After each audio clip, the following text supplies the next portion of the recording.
Some viewers may find the following video disturbing. Viewer discretion is advised. That's the last flight out of here? Yes, sir. You might have to go straight to the airport. Okay. I don't have no luggage. I'm rolling. But it's better for you to go home than not have luggage. No, it's not. It's not. Cause where y'all coming out there? Well, somebody can send your luggage. But then I'm gonna have to wait for 4 days before I get all my stuff. Well, it's either that or you gonna probably miss your flight. We have nothing against her, but we just felt like we can continue on as a trio, and that's what we're doing. All right, so let's follow the teleprompter. I'm gonna do some real bad acting. Hey, I heard you guys are short one member. Are y'all looking for a fourth member? No, we don't want no more chaos. The rumor mill went totally haywire. Something's not right with that group, some speculated. Is that father? He's shady, others surmise, of Beyonce's father, Matthew Knowles, Destiny's Child's manager. The Knowles' new 6-bedroom home is a bright split-level cottage decorated in a style that would be best described as nouveau riche. Leather furniture, faux leather skin rugs, and African art abound. A wooden statue floats face down in the pool outside. Without question, Beyonce's room covered in pillows and Indian saris is the most beautiful. Pictures of her boyfriend of 4 years, Lindell, are prominently displayed on her nightstand. Kelly's room lacks similar flourishes. She says she hasn't had much time to decorate. Nevertheless, the space is comfortable. Sprawled out on her gigantic bed, the two girls open up freely, discussing their former group members. Latoya was like tone deaf, Beyonce says. She wasn't even originally a singer. She was a rapper, Kelly adds. Beyonce agrees, then continues. Latavia was originally brought in the group as a dancer. She was my best friend and I wanted her to be in the group. So, rumor has it that you and Beyonce were friends. And we were best friends. You were best friends first? Yes. In school? Yeah, well, we didn't go to school together. We met on that day in the line to try out for the group that became Girls Time, that eventually became Destiny's Child. And you two just hit it off? Yes. What was she like at that age? So you were 7, I'm assuming she was around 8? Yes. What was she like? That was my homie. Like, that was my ace. Like, I loved hanging out and being around her. I loved being around Miss Tina and Matthew. I loved being around Solange. I loved being a part of, of the family, even though we lived on 2 different sides of Houston. So you started off being a rapper? Yes. I was a dancer. So you were a dancer first? Mm-hmm. Hype master. Oh, I climbed the ladder now. And so it was bittersweet for me. And thank God that my mother, it was homework, work on your song that you're doing with the vocal coach, and you're gonna go there and then whatever, and then eventually it paid off. The girls agreed that what Latoya and Latavia supposedly lacked in talent, they made up for in drive. We were rare 9 and 10-year-olds wanting to rehearse all day, Beyonce says. It was fun, but at the same time, we wanted a record deal. We wanted to be singers. We wanted to be stars. The girls followed their dream through several name changes. Girls Time, Something Fresh, Cliché, The Dolls, and Destiny. And a series of major disappointments. A Star Search loss in 1992, their former co-manager Ann Tillman dying of lupus in 1997, and Elektra Records dropping the act in 1995 because they were too young and undeveloped. In 1996, the group, now solely managed by Beyonce's father, finally broke through and landed a deal with Columbia Records. Yeah, they don't forgot that Tina was the first investor, but I digress. The girls went from relative obscurity to rubbing elbows with Janet Jackson and Whitney Houston, their idols. On a side note, I did not even know that Whitney Houston also managed a girl group called Sunday. Okay, there's just a lot of information here. We might need to revisit that because I'm very curious to know whatever happened to this group. I have never heard of this group before. And it seems like something went down because y'all know Whitney and Bobby were crazy back in the day. Okay, we're going to have to save this for Whitney's case study. Continuing. The fairy tale was moving full steam ahead, but by the time they were gearing up to record a sophomore album, their tight bonds were beginning to unravel. When we first came out, we were really like sisters, Beyoncé says. We were all very, very close, but we stopped getting along almost 2 years before the breakup. And in interviews, we couldn't say we were unhappy because we didn't want to let our fans down, because they're our number one priority. So we agreed to act like everything was okay, even though it wasn't. Grimacing at the bitter memory, Kelly adds, it all felt like one big lie.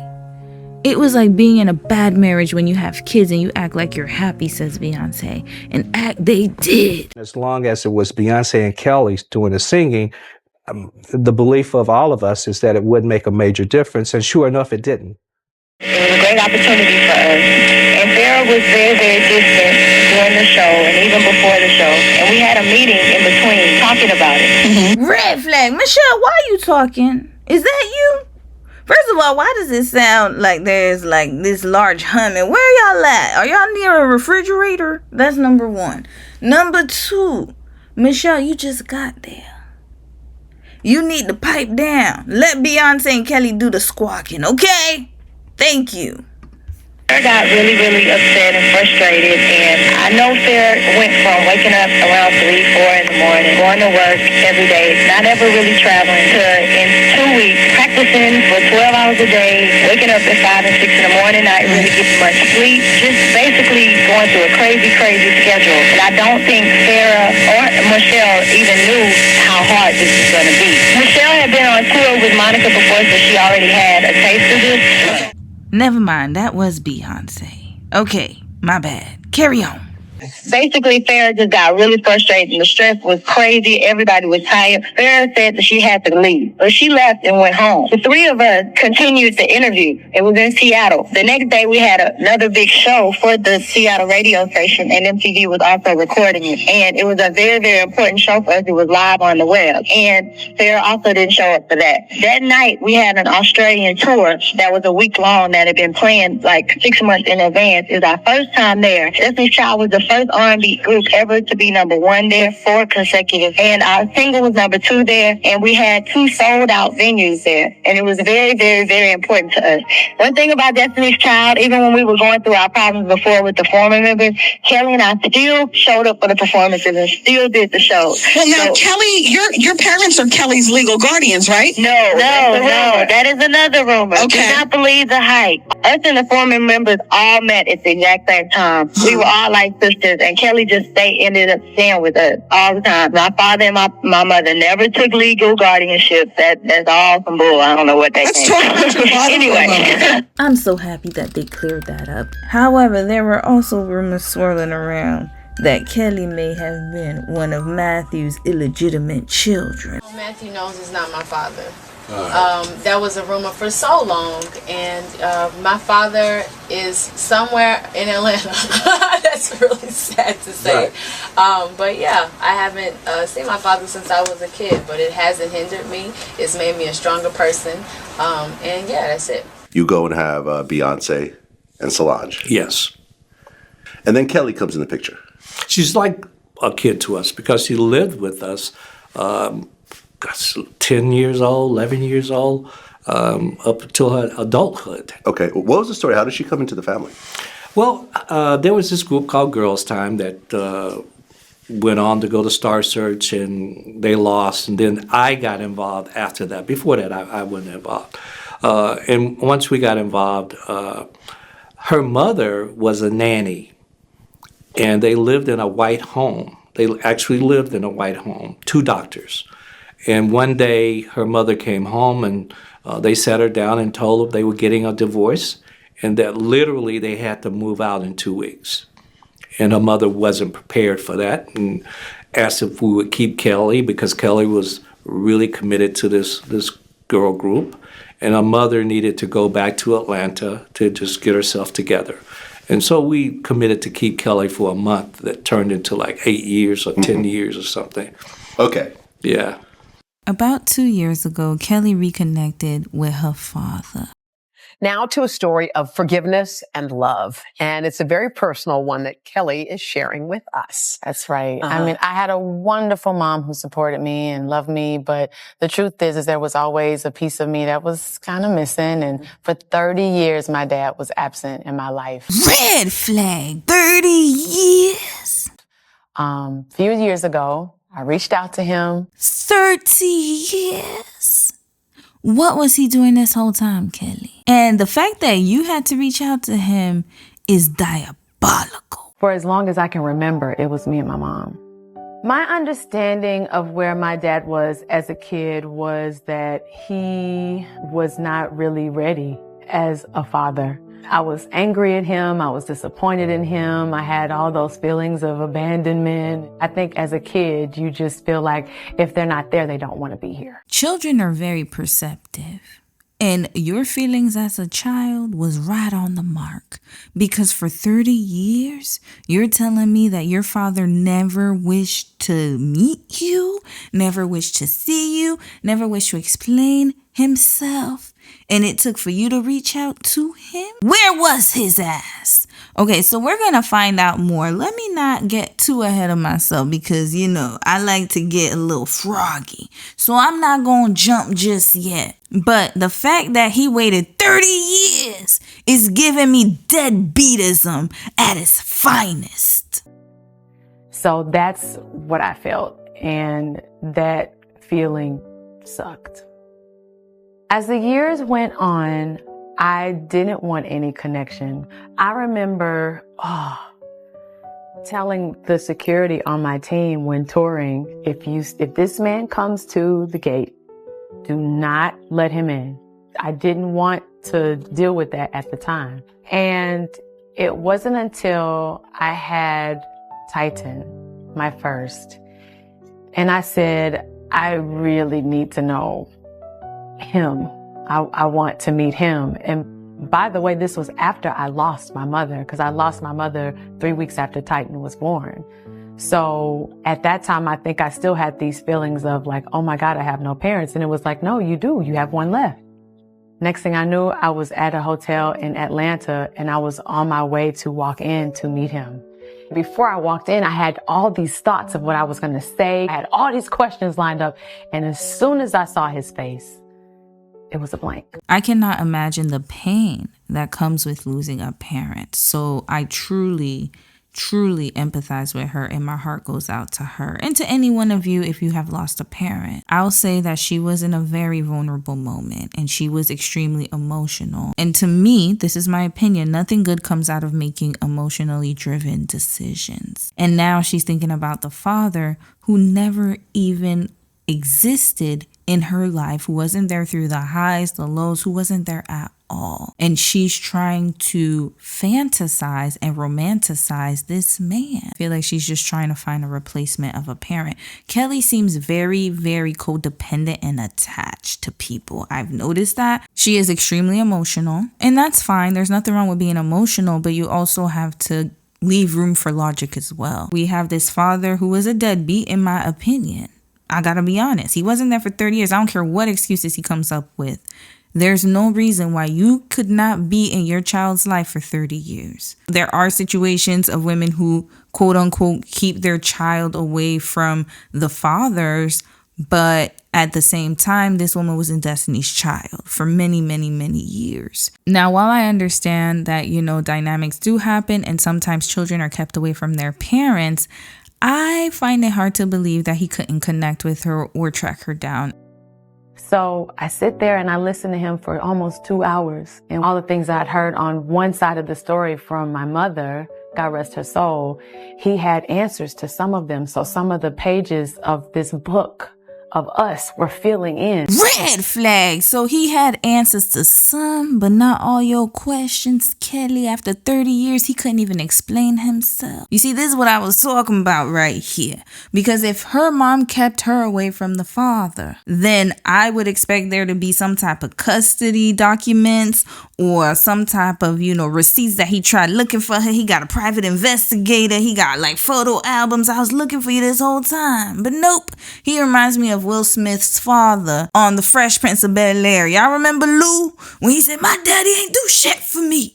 Yeah, that was a very powerful scene, but it really highlighted how much men can come in and out of their kids' lives. And imagine her mother was there from the beginning, and now her mother has since gone on to glory, but it looks like Kelly is still struggling internally. To me, I personally think it's unfair, especially if a parent is no longer on this earth, to be given a side of a story that may or may not be true because the other party isn't there to defend themselves. Ain't no damn way he answered some of the questions that you had. For 30 years, he had time to think about his answers and he couldn't even do that. Red flag. I can only imagine what it felt like to have everything that you want to say for so many years to your child. I just allow him the space. And it was incredible. Underneath all the disappointment and hurt and anger and fear, that's somebody you love. He was doing the best he could with what he had. Because when we actually got a chance to talk, he's telling me about his dynamic with his father and his father's father. How can one learn how to be something when they weren't taught? Kelly says he done messed up here. My fellow Aquarian, I would have thought you were a Scorpio the way that you're talking right here. I cannot believe that we are 2 days apart from each other and you talking this yik-yak. Red flag. How would he know how to be a father the same way your mom knew how to be a mother? I'm sure she had generational trauma too, but somehow she got it together and was able to raise you. Now sis, you forgiving your father is your choice. However, do not be surprised if he starts coming out with the same behavior that made your mother run away from him. A lot of us have had messed up childhoods, and yet we're still here trying to do our best, and we overcome it, and we don't abandon the things that we are responsible for. At the end of the day, you have choices to make. Your dad clearly made his decision 30 years ago, or 30 years from when you filmed this damn segment. I learned that we are not perfect. And it broke my heart to know that there's going to be something about me that my kid is going to be disappointed about. Something, you don't do it intentionally, of course, but you have to allow space. You're not going to get it right every time, and that's okay. And I had to give my dad grace. Even with my mother, I had to give her grace for all the things she didn't know how to do as mom. And as a parent, maybe it's because I am a parent that I see it like that. But as parents, we have to give our parents grace. It's never too late. Forgiveness is always right there. It's a false equivalency, Kelly, because you're there to make that mistake for your child. You didn't abandon your child. He did. There's a big difference. You can forgive someone and move on. There is no reason why you should keep letting people into your life who have already proven that they don't want to be there. Forgiveness does not mean reconciliation. Let's welcome your father. Absolutely. Christopher Lovett. Come on in, Christopher. Oh, you got me smiling. Hey, Dad. Hey. So good to see you. Hi, Christopher. Hi, how you doing? Christopher, we heard Kelly's point of view, what she felt like when she was walking. And she actually said Jay-Z was the one who said to her when she was deciding whether to meet with you. What did Jay say? He said, love is all about risk. You got to decide if you're going to jump. You going to jump? Are you going to jump? Are you going to jump? Red flag. You got advice from Jay-Z? The same Jay-Z who was for the streets in the 90s, so much so that he has a whole bunch of illegitimate children running around. That Jay-Z, Mr. King deadbeat himself, allegedly. Who is this man? I don't think that's her real daddy, y'all. I gotta be honest. Who is this imposter? Who did they pay off to act like that's her daddy? Because the heat was getting too hot in the kitchen with Matthew being her biological daddy. Is that what's going on here? Because now that I look at it, they don't really look alike that much. She looks more like Matthew than her daddy. What's his name again? Christopher, whatever the hell his damn name is. All right, you know what? Let me stop joking before people get really upset. Like, that's a real daddy. Leave them alone. Were you you following her? I mean, obviously you hadn't seen her since she was little. Did you watch her on Destiny's Child? Did you say, that's my girl, when her career was going Yes, many times. And people used to tell me, say, I saw your daughter. And I used to sit there and say, well, I didn't. And it used to hurt. Mm-hmm. So when Kelly started performing in certain places, I followed her. Mm-hmm. And when I did go to a couple of places and everything, I didn't get a chance to see her because the security wouldn't let me see her. It was it was sad, really. Aww, I didn't realize Papa tried to get into the Destiny's Child shows to see his daughter. That sounds like a very good red flag. Why did you wait until she was in Destiny's Child to go and follow her? I'm pretty sure that you could have located her mother's number in the yellow phone book. You couldn't have found her in the yellow pages. Well, you wanted to go, and Kelly, you said to the security, don't let him in. Why were you kind of that adamant? I think that, and we've discussed this, Right. I think that I was trying to protect myself. I wanted her to hear the other side of the story because some of the things that was said, it wasn't true. Mm-hmm. And some of the things that other people said, it wasn't true. Mm-hmm. And I couldn't get a chance to see her. And I told a couple of people that what happened, but they really actually didn't believe it. You know why they didn't believe it? Because they know your ass. They know who you are. You great value Sherman Hemsley. So I want to tell Kelly. I want to tell Kelly that I loved her, and I never have gave her up. And even when they left Atlanta, I didn't even know that they left Atlanta. Right. I didn't hear Kelly left Atlanta until about 3 or 4 years. Can I tell him what you're referring to? That was when my mother's job, she was a nanny, my mother's job moved her to Houston. You're right, and he didn't know that and I didn't know. Red flag. That means he was never there to begin with. Case closed. Why do we even need to hear any more, SZA? You just sitting here with the tears. He didn't know that I left. Like it's something good. For 4 years, he didn't even know you went to Houston. Any active father who is there every step of the way for their child, if they have 50-50 joint custody and they see you on the weekends, trust and believe me, they will know if you left. He would have filed a missing police report and said they left the city without my knowledge. Let me see my daughter. But he didn't do that. He didn't even know for 4 years, and you sitting here believing him. There's two sides to the story. Ain't no damn side. I believe your mama. Your mama. She had a reason, and you're not letting logic take over. Why? Because you're listening to Jay-Z or funky ass, and also you have this image in your head. But your dad is another Lou from the Fresh Prince. He's like every other deadbeat. Always got a song and an excuse. What was it like hearing your dad say to the grown Kelly, I love you? Whew. It was, hold up. It was necessary. It was necessary to the little girl in me that needed to hear that. It was necessary to hear it from a man. It was necessary to hear it from my father. And when I thought about all the tumultuous relationships and trying to figure out men, like that is the base and the foundation of it psychologically. So when I'm talking to therapists and I'm asking them about this, and it all runs back. I like the fact that she can admit that, and she is correct, y'all, 100%. It does all lead back to your parents. A lot of trauma, a lot of the patterns, a lot of the decisions you make, it all leads back to your parents or some type of environmental shift with the caretakers that were responsible in your child development. So I can honestly say though, Kelly, that even if your dad is in the home, example myself, that doesn't mean that you won't have certain issues while dating. It depends on how your father raised you. I could also use Beyoncé as an example. Her daddy was in her life and yet here we are. So I will say this, it's all about patterns and all about being aware.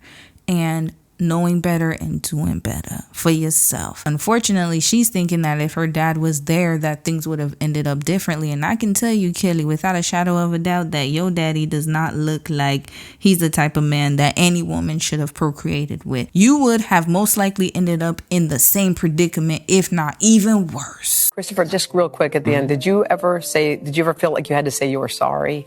Oh, yes, many times. Yeah. Daddy. Every time. It's like every time we're on the phone. Every time. I have to remind him to call. I'm like, Daddy, call me. He's like, I don't know, baby, if you're busy. All right. Well, red flag. He still don't call you. Hello? After all this time, he's waiting for you to reach out. Case closed.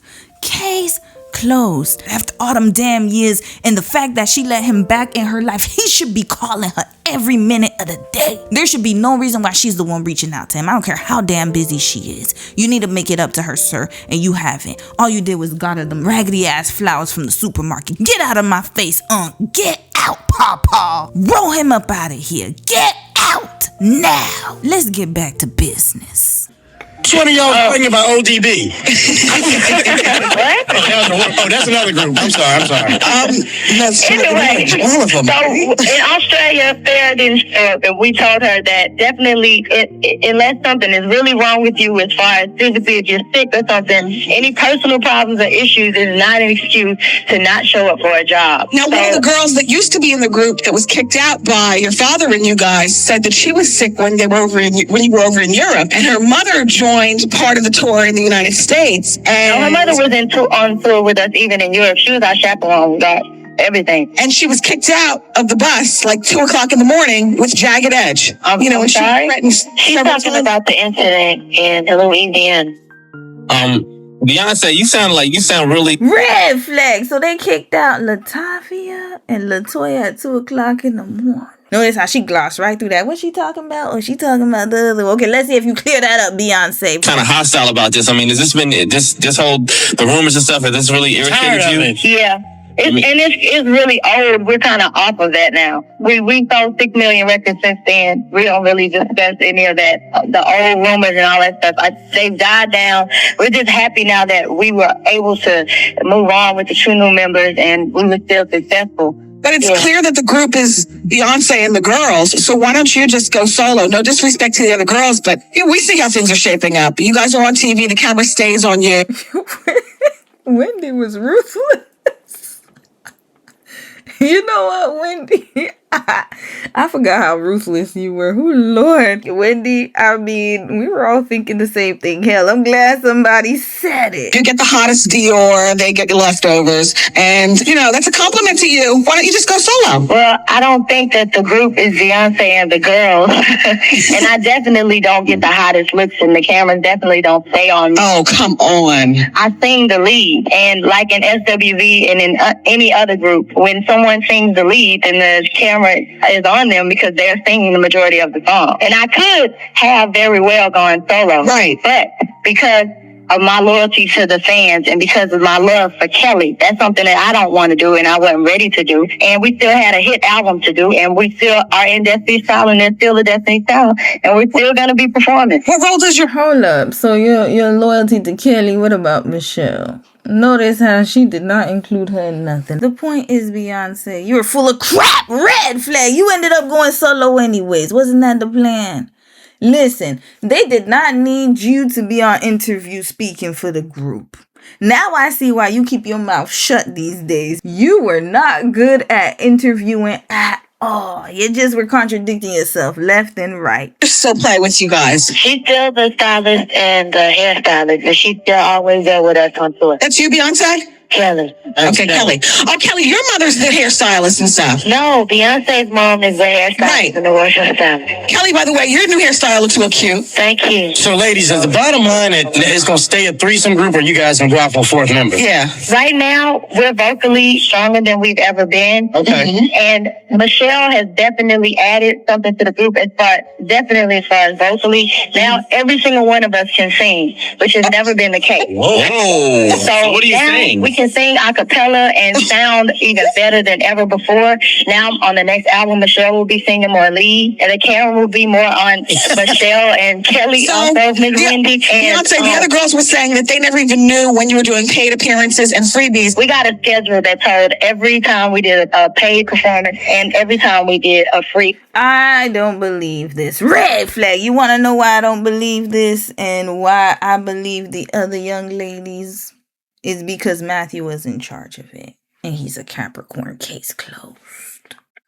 Emotional performance. But Destiny's Child definitely paid all of our dues, and we did so many free shows. Right. Free shows. That's why we were so successful, because we worked so hard and for no money. Right. And I remember you guys came here a year ago for Stay in the Wind with us, and you performed at a school, and that's when Bills first came out. How does it feel like it's been over a year and you're still working the same album? How's that feel? Well, it feels really great that the writings on the wall can ride out for so long. It shows how strong the album is and how strong we are, definitely, to still be promoting this album. And it's just still in the top 20, and we're just gonna keep on delivering hits. I know we have another hit coming out with the Charlie's Angels soundtrack. It's called Independent Women. Wow. Beyonce got a chance to write and produce that. It's a hit song, and we can't wait for everybody to hear it. So it seems like it's hostility between you and the two members that were thrown out of the group. Lawsuit going? We're still working on the settlement. Because I had heard at one point that you all, Destiny's, Beyonce and the girls, that you all weren't allowed to perform and do a lot I'm of stuff. sorry, can you please not call us Beyonce and the I have girls? to. Because that is definitely an insult to Kelly and Michelle. No, I like them, but the attention stays on you. It does. I don't think the attention stays on her, Wendy. I do think the fact that as a lead singer, well, like she said, when you look at any group, then of course, I mean, it's based on ability. And you can't even sit up here and say Beyonce and the girls. Two of the girls who left the group in a controversy claimed that there was favoritism, that Beyonce was favored. Given that she is rising now as a star, when you look back, were they in some ways right? Can I keep it real with you? These are three very secure women that you are looking at right now. And the reason why we're still here is because we're secure and we love each other and we support each other. Anything else does not fit. Are you sure about that, Kelly? Because several years later, you might want to take back your words. Beyonce, who do you want to work with in the studio that you haven't worked with yet? We actually want to work with Michael Jackson or Stevie Wonder or one of the wonderful legends.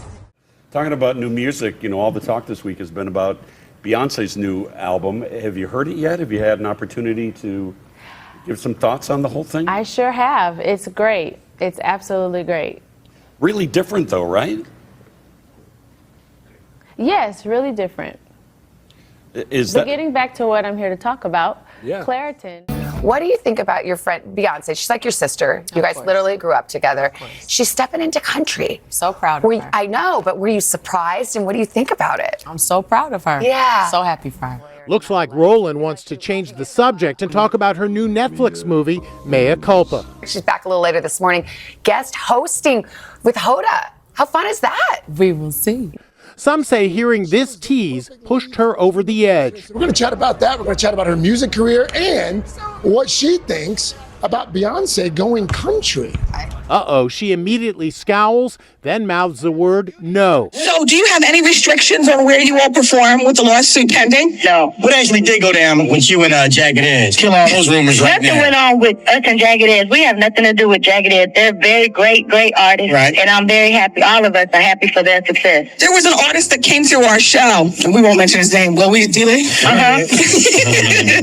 No, we won't mention his name. But he was saying that Jagged Edge was romantically with all you all on the bus, and that your father, Beyonce, threw them off the bus. The hormonal thing. Young girls are all attractive. They're all attractive. No, I can speak for Kelly and I. We've never had any kind of relationship with Jagged Edge except business relationship. Calm down. So you guys are definitely been through a lot and sold a lot. Who scheduled this interview? Did Matthew let this go through because he wanted you to speak your piece? This was a bad idea. You were not the best PR representative, Beyonce. I think that this interview did not make people reassured with your side of the story? Okay, so I guess in the same breath, you kind of feel good and you kind of feel bad, but I guess you feel more good than bad. No, there's no bad. I think. Oh, there's no bad? We sold 6.5 million records now, so we feel very blessed. You should. Hey, Beyonce. Yes. I'm gonna just keep it real with you. What about this whole thing with what's his the guy from the Houston Rockets? Houston Rockets? Yeah, Mobley. I don't know anything about that. That must be another rumor. That's just clearing it up. There's a lot of rumors out about you guys, but you know when you sell a lot of records, there's a lot of rumors. Yeah, that's when you know you're successful. Yeah. Beyonce, do you still drive the Jaguar? Yes, I do, and it's an older one. And just to clear everything up, every single one of us all made the exact same amount of money. Yeah. So we all had opportunities to go out and buy cars. And I've been having the car for about 2 years, the same car. It was my choice to spend my money on my car, and it was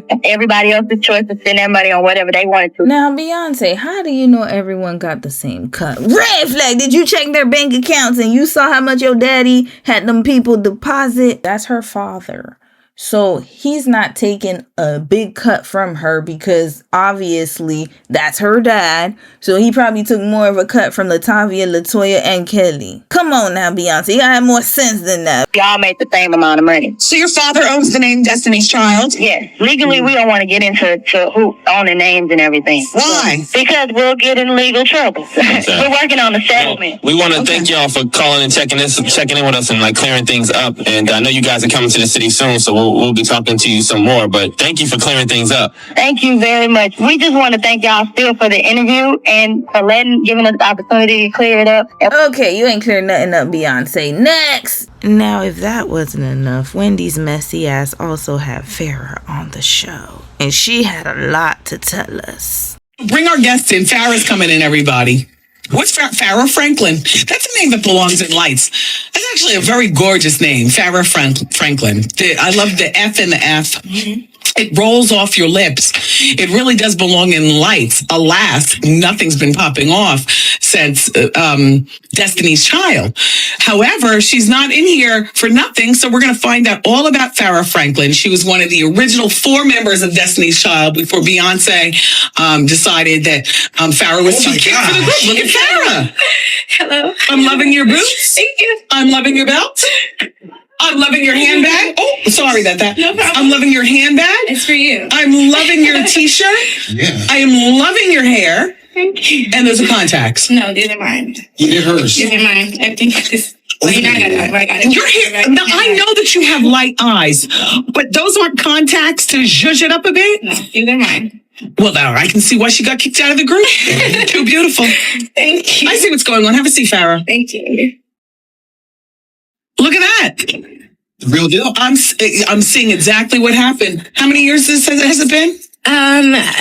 Wow, I left in 2001. Why did they choose to even have you in the group? You know, look at her teeth. She's wonderful. Yeah, you are.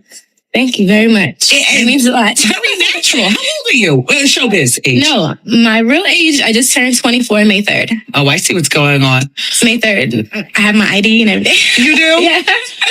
I like how you push up your boobs. That's a good push-up bra that you're wearing. What kind of bra is that? Vicky Secrets. What is that, the IPAC? You know what? I don't remember. Because what do you have, an A cup? But you've made the... Okay, but you made the illusion of a solid C. Yeah. Do you see that? I mean, when she takes it off, it's like, I'm going to get you, sucker. Everything, everything's an illusion. But the eyes stay real. Thank you. That's nice. Thank you. And your hair, you have tracks incorporated. That's not a full weave. I have, this is all my hair out, and then I have 2 tracks in the back. I just got finished doing a movie, so, like, for the extra. Yeah. For the extra, how much of that is weave? The extra 6 inches, about? No, actually, I'm like. It's hard to separate when you've got your own natural hair. Yeah. This is mine. All right. I see what's going on. So your hair, this is beautiful. All right, Beyonce, I'm not taking anything away from you, but I clearly see where your mom, you all felt a way about the lovely Farah being in the group. I'm sorry, I thought we'd be bashing you in here and playing all kinds of sound effects under you. But look at you. Oh, thank you. So now you were involved with one of the Jagged Edges.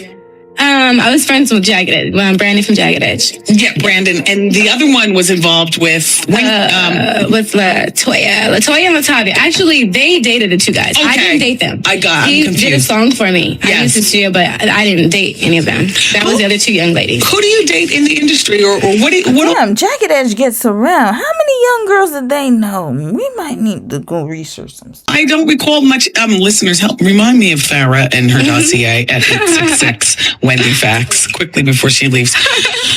So are you in love now? No, I'm in love with my career. I'm dedicated to my music, and I mean, I left the group, so until I do something, You'll show them. I understand. I have a lot of fans who kept me, motivated and just believe in me and stuff. And I believe in myself, of course. But I mean, I didn't leave the group not to do anything. I could have stayed in the group. It was about money or fame. Obviously, I would have stayed in the group. I was not kicked out. You weren't? No. Well, take us through the last couple of hours before, and who what did they call you over to the compound and sit you down in the living room, or did you sit in the kitchen around the island and you guys are all eating food, and then Matthew Knowles walks in and Beyonce stands up and excuses herself and they let you have it? How did it go down? No, it wasn't just one thing really. It was like I was really in the group longer than 5 months. They said I was in the group for 5 months, but really I was in the group for about a year and some change. And there was I've just always been a leader and an individual. I've never been a follower. I've never been a happy to be here type of person because I work so hard for where I am. Yeah. She talking about Michelle, y'all. I knew it. And Farrah's a Taurus, so yeah. That tracks. She is not going to play. And this is probably why her and Beyonce didn't get along. 2 earth signs. Getting into it. Why don't y'all? The bull versus whatever the hell the Virgo is. I don't remember what their what is their signal? What is their symbol? Who knows? But anyways, Farrah's like, look, I'm not the one who's going to follow you and kiss your ass, Beyonce. You got another thing coming. But Michelle's all like, hold on, what's Michelle's sign? Is she a Cancer? Michelle is a Leo. Oh, God. Okay, continuing. Cry. No, I'm not. Okay. And it was just a lot. Like, I wanted to be happy. And this is like everything I've ever dreamed for. And I wasn't happy. Yes. Why? Were the sisters ganging up on you? Beyonce It was a little, because you have someone's whole family. Sisters. You have the whole family on road with you. It's kind of hard because you have a mother who is a hairstylist and also the clothing stylist. Right. You have a father who's the manager. You have her other cousin. I'm sorry, I'm saying my cousin now. You have her other cousin who was our attorney. You also have her other cousin who was our road manager, and you have her other cousin who was our road manager's assistant, and you have her sister Solange who was a background dancer. Right. Yes, it was the whole family. It was a family affair. And there's nothing wrong with that. However, it is a very big conflict of interest.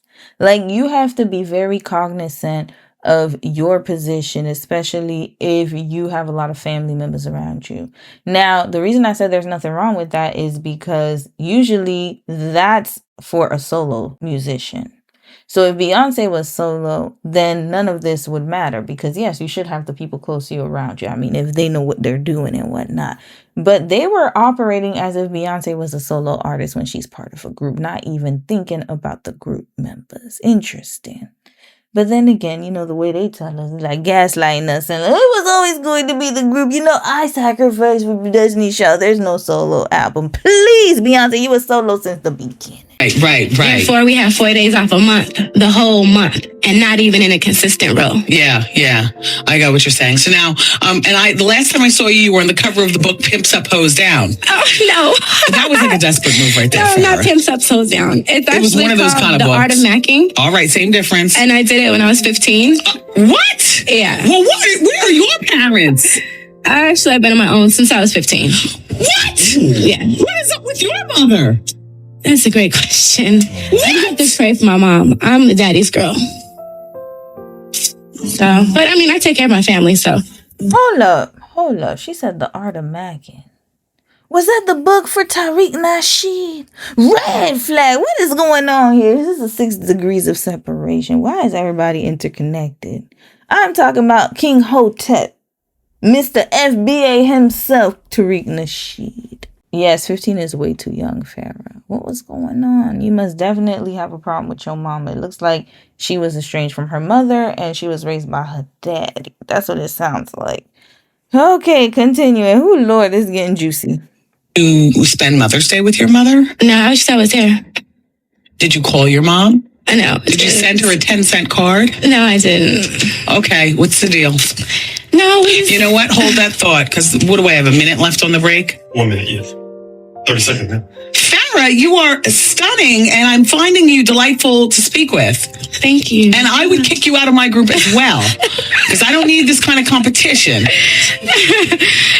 And I would, as mommy, daddy, do you agree? Sister, do you agree? Okay, she's out. I just need people to blend in the background like Michelle Williams. I don't need all this that you're serving us right now. This is too much. Arthur. It's too much. Thank you. Thank you, guys. Interns. Now, I do agree with Wendy. There's a little bit more to the story. Something is murky here. Years later, the truth finally came out as to why Beyonce had so much animosity towards Farah and her green eyes. I had a chance to date Beyonce, early on, and we had a conversation, and I ended up talking to the other girl inside of Destiny, the girl with the blue eyes. And I remember Beyonce looking over at me, and I think that's why she picked me to do that dance when she did the kind of striptease dance that we did at BETs or whatever.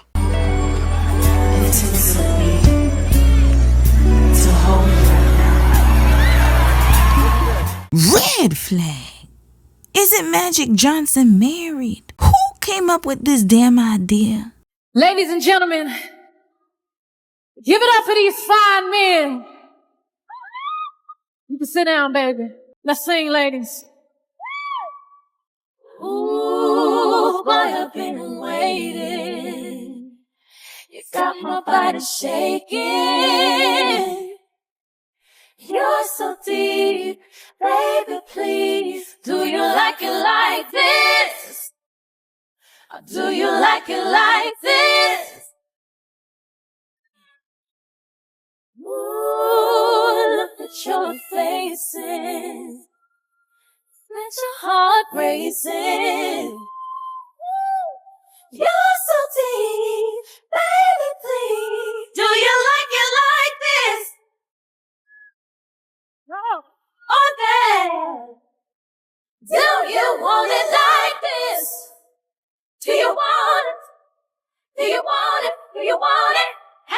I'm gonna get my best friend will tell you that's the least I can do. Hate it to you through the good, the bad, the ups and the downs. How she'll be here for you. Let me cater to you, 'cause you're beautiful. I love the way you are. Fulfill your every desire. Your wishes I command. I wanna cater to my man, your heart. So your love shines through. The darkness will get through. So much of me is you. I wanna cater to my man. Let me cater to you, 'cause baby, this is your day. For you, baby, will you blow me away? I just wanna serve you, baby. I don't care what my father say. Let it say, no. Nelly is not feeling this at all. Because remember, he's the one who bought fried chicken to Beyonce. He thought she was going to give him a lappy dance. Well, I'm so sorry, Mr. Nelly. I guess Beyonce really solidified the fact that she was not into you in the slightest. But look at her all over Terrence Howard. I have a feeling this was Beyonce's idea. Because only a Virgo can strategize something like this. I mean, this is the problem though. The strategy didn't work because Magic is married. And Nelly is pining for Beyonce. Y'all just looked a damn fool on the BET stage. Had people hyping y'all up. But years later, this is extremely cringe. So, I'ma need y'all to pack this right up And Beyonce, try better next time. Your jealousy got the best of you. To show me what I had lost. But I was attracted. There was a moment in which I felt something there. But, with Beyonce? Yeah, but that was long before she was with Jay-Z. That was very, very long ago.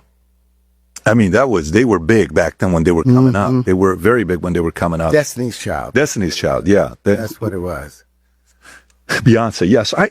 I'm actually very surprised that that's not something you ever did. So it was always girls. So how did you protect yourself? As a guy that's in movies, you're famous, you're a celebrity, girls are throwing themselves at you. How do you protect yourself from not getting in trouble the way a lot of the other guys got in trouble? Well, you don't crap where you eat at the same time. I knew that all of those things come back, and the people inside the business, how many of them were hooking up. I didn't want to get involved with that. I didn't want somebody touching. Was a girl ever surprised when you said no to her? Yeah, a few girls was like, one girl was like, don't you want to know what it's like to be inside of me? And I said, I'm already inside of you. You know, we're already communicating, you know, I'm already there with you. But it wasn't we didn't have that passion. The passion wasn't there. When I met my wife, the entire world came together, and, you know, I understood eternity from meeting her. I didn't feel that with the other women. Mr. Howard, I'm gonna need you to clarify which wife, because as far as I'm concerned, you have many, many wives, okay? So you say you looked your wife in the eye. Which one? Which woman? Red flag. Didn't you have allegations against you? Please, let's wrap him right up and leave him on that BET stage when Beyonce was giving him a damn lap dance. Bring Farah Franklin back in here. I don't want to lose a moment of time with her. I'm finding it delightful having conversation with her, and I mean that. And also, do you realize how many careers have come and gone, or come and risen since Farah was first on the mat with Destiny's Child? Friend to the show, A. Marie. Do you realize that look for look, she's as cute as any one of the girls out here today? I say all that to say, this business sucks.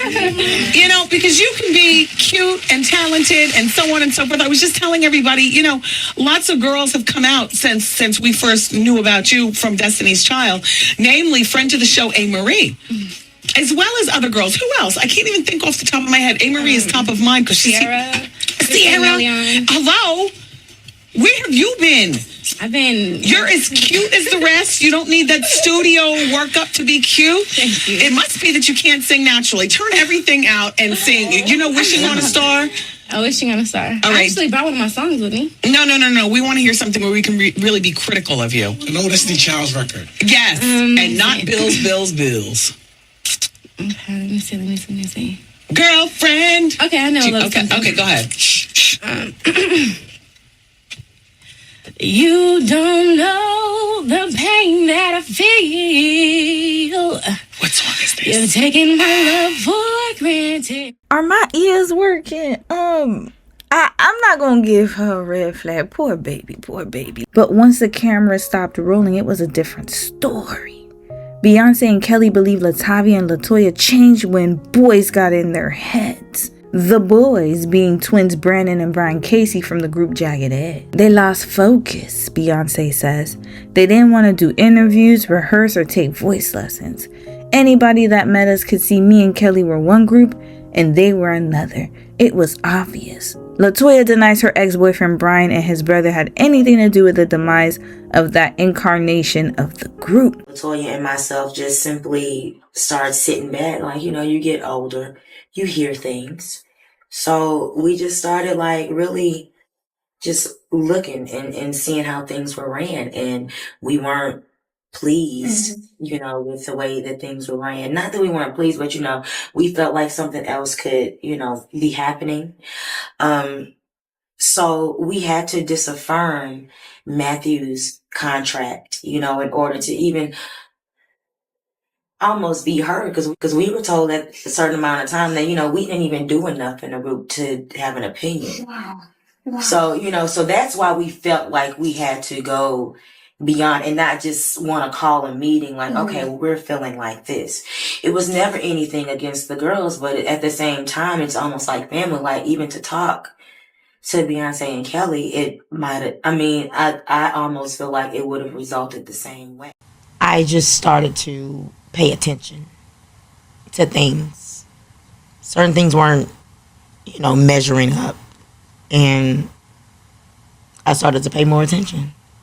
Was it the financials and the treatment? A little bit of both. We're not gonna harp on that though. Mm-hmm.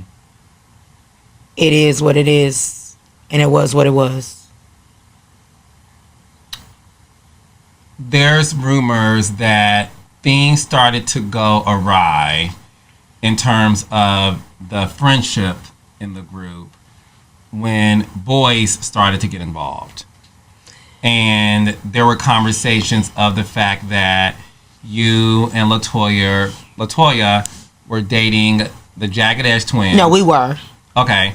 So you guys were dating the Jagged Edge twins. Mm-hmm. And there's rumors that they were in y'all ear saying how you guys were being treated differently. Well, you know what? That's why certain things are called rumors. Because can't nobody get in your head unless there's something to be gotten in your head about.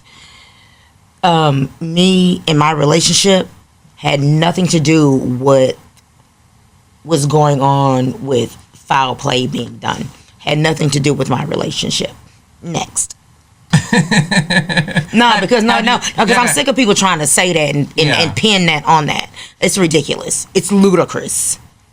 So you heard that before? Yes, absolutely. Yeah. Tired of hearing it. You were dating Brandon. Yes. From the group. Yes, my first love. How did you two meet? We met when we worked with Jermaine Dupri. When we were recording, we were all label mates, and we went on a Young Soul Power tour, and we hit it off. We had communication, and that's really what it was. And how long did you guys date before you before you were removed from the group? I don't think people know that. I bet they wouldn't. Red flag. Matthew had Beyonce so far gone, she started thinking that people couldn't take a damn break. We gotta keep working, gotta keep hustling. Damn, Beyonce, are you the madame of the group? Had those young girls overworking as if they couldn't get a day off. Now that is very, very, very extremely troubling. They ain't got no damn child labor laws. Working them hard like they're paying off a damn gambling debt. Nevertheless, the rift grew into a Grand Canyon-sized divide when Matthew Knowles had Latoya's mother, Pamela Luckett, ejected from the tour bus one evening in Baton Rouge. Knowles claims Luckett was not covered by the insurance company to ride in the vehicle, and that the girls didn't want her there. Outraged that someone would have the gall to kick someone's mama off the bus, Brian says he and the guys of Jagged Edge, who were on tour with the girls at the time, left the bus in protest. We were just so disgusted, Brian says. Not for 1 minute did those girls, Beyonce and Kelly, put themselves in Latoya's shoes. Yeah, they lack empathy. I could have already told you that. I mean, she is Matthew's daughter, and Kelly just needed a place to stay. She was hobo. I think that was the beginning of the end, Tina confirms. The actual end came on December 14, 1999, a mere 2 weeks before the group was set to shoot the video for the Writings on the Wall smash hit, Say My Name. Red flag! So Matthew had them filming before Christmas? They didn't even get a Christmas holiday off. Oh, this man is diabolical. He didn't even let them take the holidays off. Why would they need to shoot a music video right before the holidays? Latoya and Latavia sent Matthew Knowles letters terminating their management agreement. As of this moment, please do not transact any further business on my behalf individually or as a member of Destiny's Child. You do not have any authority to do so, the letter stipulated. I think we could have talked about the problem and figured out some kind of agreement, but they waited until our most vulnerable time and sent this disaffirmation letter because they felt we would have to give them whatever they asked for. And the day they sent it, we were devastated, says Beyonce. Now, Beyonce, I know you were young at the time, so your frontal lobe probably wasn't developed yet. But do you really think there's reasoning with your daddy? Can't nobody reason with his crazy ass. There was no way that he was gonna let anybody come and help him co-manage the group. Y'all saw what happened with Miss Ann. Please. There was a point where we did not eat, Kelly says. We went into a huge depression. Beyonce says she was incapacitated both emotionally and physically. For 2 weeks, I literally stayed in my room and did not move. I felt like I could not breathe. I had a nervous breakdown because I just couldn't believe it, and it hurt so bad. Anger followed the sadness. Beyonce and Kelly fired off their own impassioned missives to the estranged group members. In a letter dated January 17, 2000, Beyonce wrote, "I have shared some of the best moments in my life with the two of you by my side. I have also shared some of the worst." She then went on to list several transgressions perpetrated against her by Latoya and Latavia. Red flag, of course. Of course, Mrs. Virgo had to come out with the receipts and the transgressions. Let's go. Let's hear it, Beyonce. What did they do that was so bad that they deserve the treatment that they got? "I never complained when you didn't sing one note on numerous songs on the album. I've never complained that when I was working my butt off in the studio, as I did on the last album, that the two of you were both either sleeping or on your phones approximately 80% of the time. Listen, don't be mad at them because Lindell didn't contact your ass. Come on now." But it came from It came from perfecting your craft and working. And when some of us wanted to go to the movies, when some of us wanted to go, when we did have our off time, she was in the studio sitting there by herself writing the record. She was in the car when I never forget, we was at this little like indoor play jungle gym situation or whatever, having our fun like kids are supposed to. And she sat out in a hot ass car and was writing to a track. And I remember going, "Where be at?" And I was in the car. I was like, "Oh, I'm gonna go in now and see what you're doing." And I went and sat in the passenger seat as she just wrote this record. And I was like, we be out here trying to have fun, and this girl, she is on it. She lives this. Yeah. Like this, she wants this bad. It is no surprise to me that she is the icon that she is. Now, a lot of other things went into that. But I will say her work ethic is, it's monstrous. I ain't seen nothing like it. And being around it made you feel guilty if you weren't. Like, wait, hold on, I'm not doing something right. Wait, it wasn't. She didn't have to say anything to hold you accountable. No, she did it. She just did it. Lead by example. Yeah. She led by example. "I never complained when the two of you were lip singing." That's what they were, lip singing, y'all, not lip syncing. I don't know, whatever. "To my vocals on some of the videos and on stage. In fact, I only helped make our contributions appear to be equal to the public." By the end of her letter, Beyonce was clearly heated.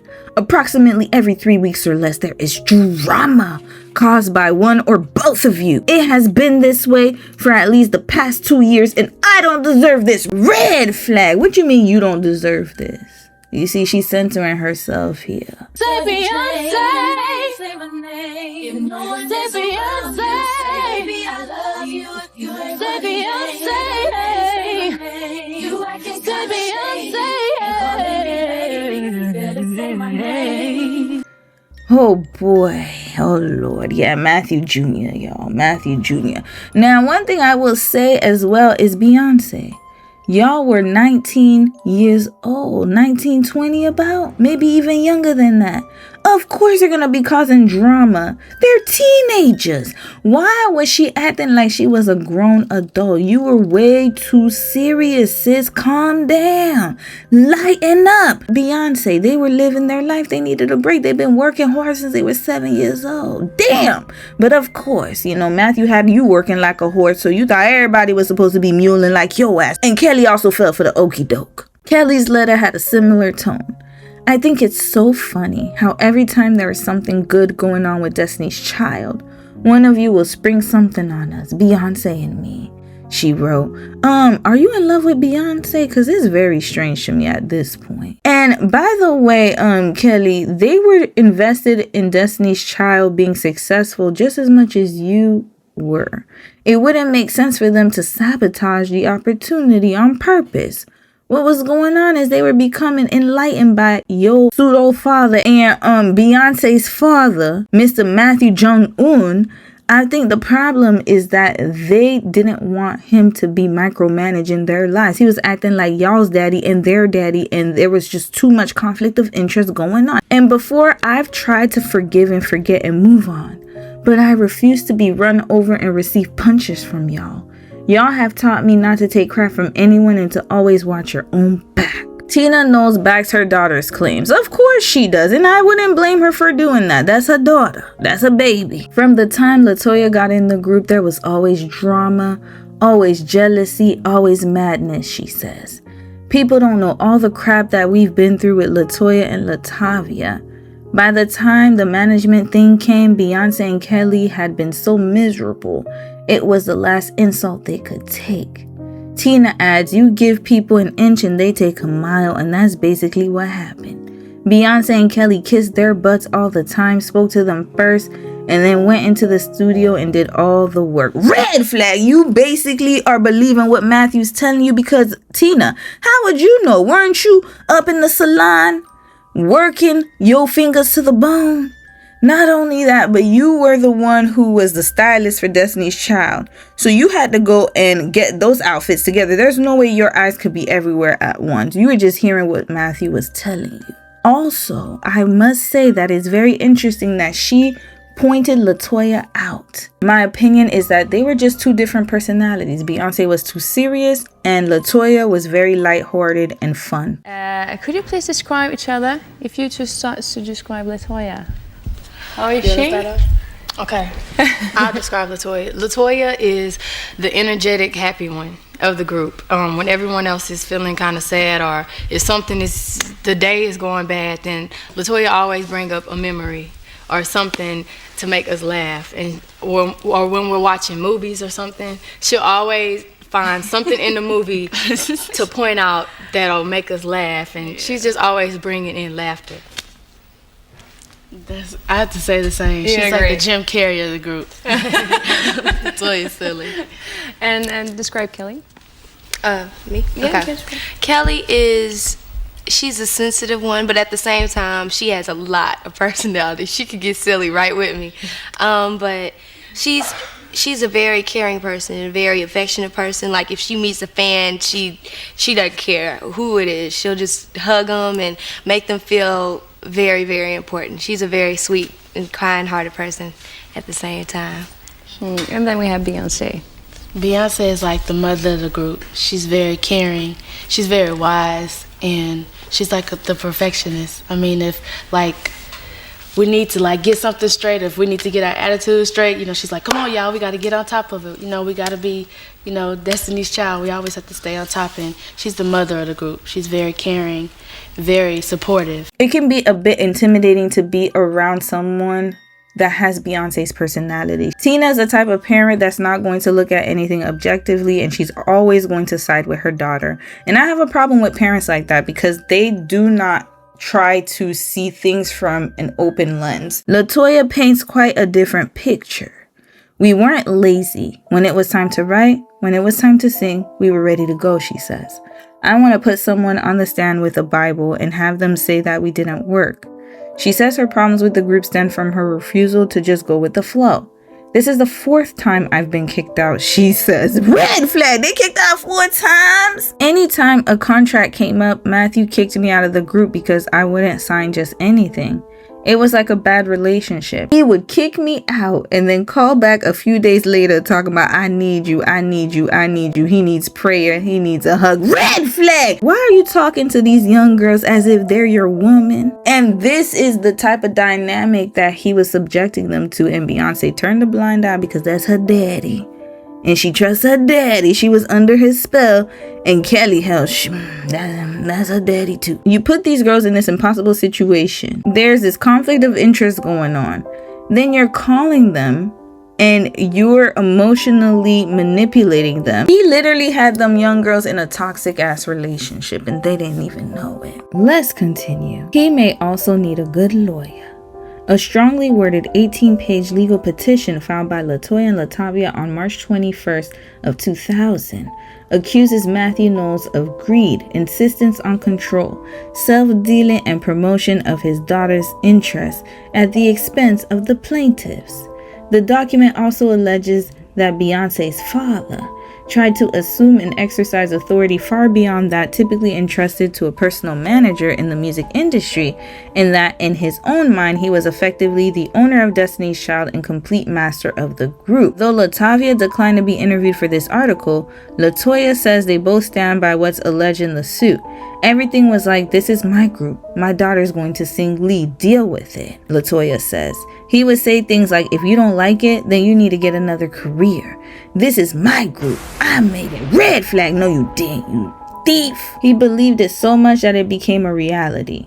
The suit also accuses Knowles of leading Beyonce and Kelly on a rampage to destroy Latoya and Latavia in their careers. Well, not in the case of the original members of Destiny's Child. Sure, Beyoncé Knowles, Kelly Rowland, and Michelle Williams are an established supergroup now. What's up with Destiny's Child? But the singers went through years of friendship fallouts before stability and success set in. Beyoncé and Kelly were part of the original group that was formed in 1991. But by 2000, original members Latoya Luckett and Latavia Robertson said, stop the music. So now it's 3 Destiny's children. The young songbirds left the group and filed a lawsuit against Beyoncé, Kelly, and the group's manager. Luckett and Robertson eventually settled their suit, but in the midst of all the courtroom drama, Destiny found a new child named Michelle Williams. We started off as 4. And that didn't work out, to make a long story short. We replaced 2 members with 2 new members, and one of those members left. So now here we are as a threesome. The reformed trio kept cranking out hits, including one named Survivor. The single will be called Survivor, and that will be out in January. Beyonce knows, the hit maker. Destiny's Child is like the Survivor series. We're trying to see which member is going to end up the last on the island, which one is going to get voted off. It was a joke. Actually cute, and it inspired me to write a song.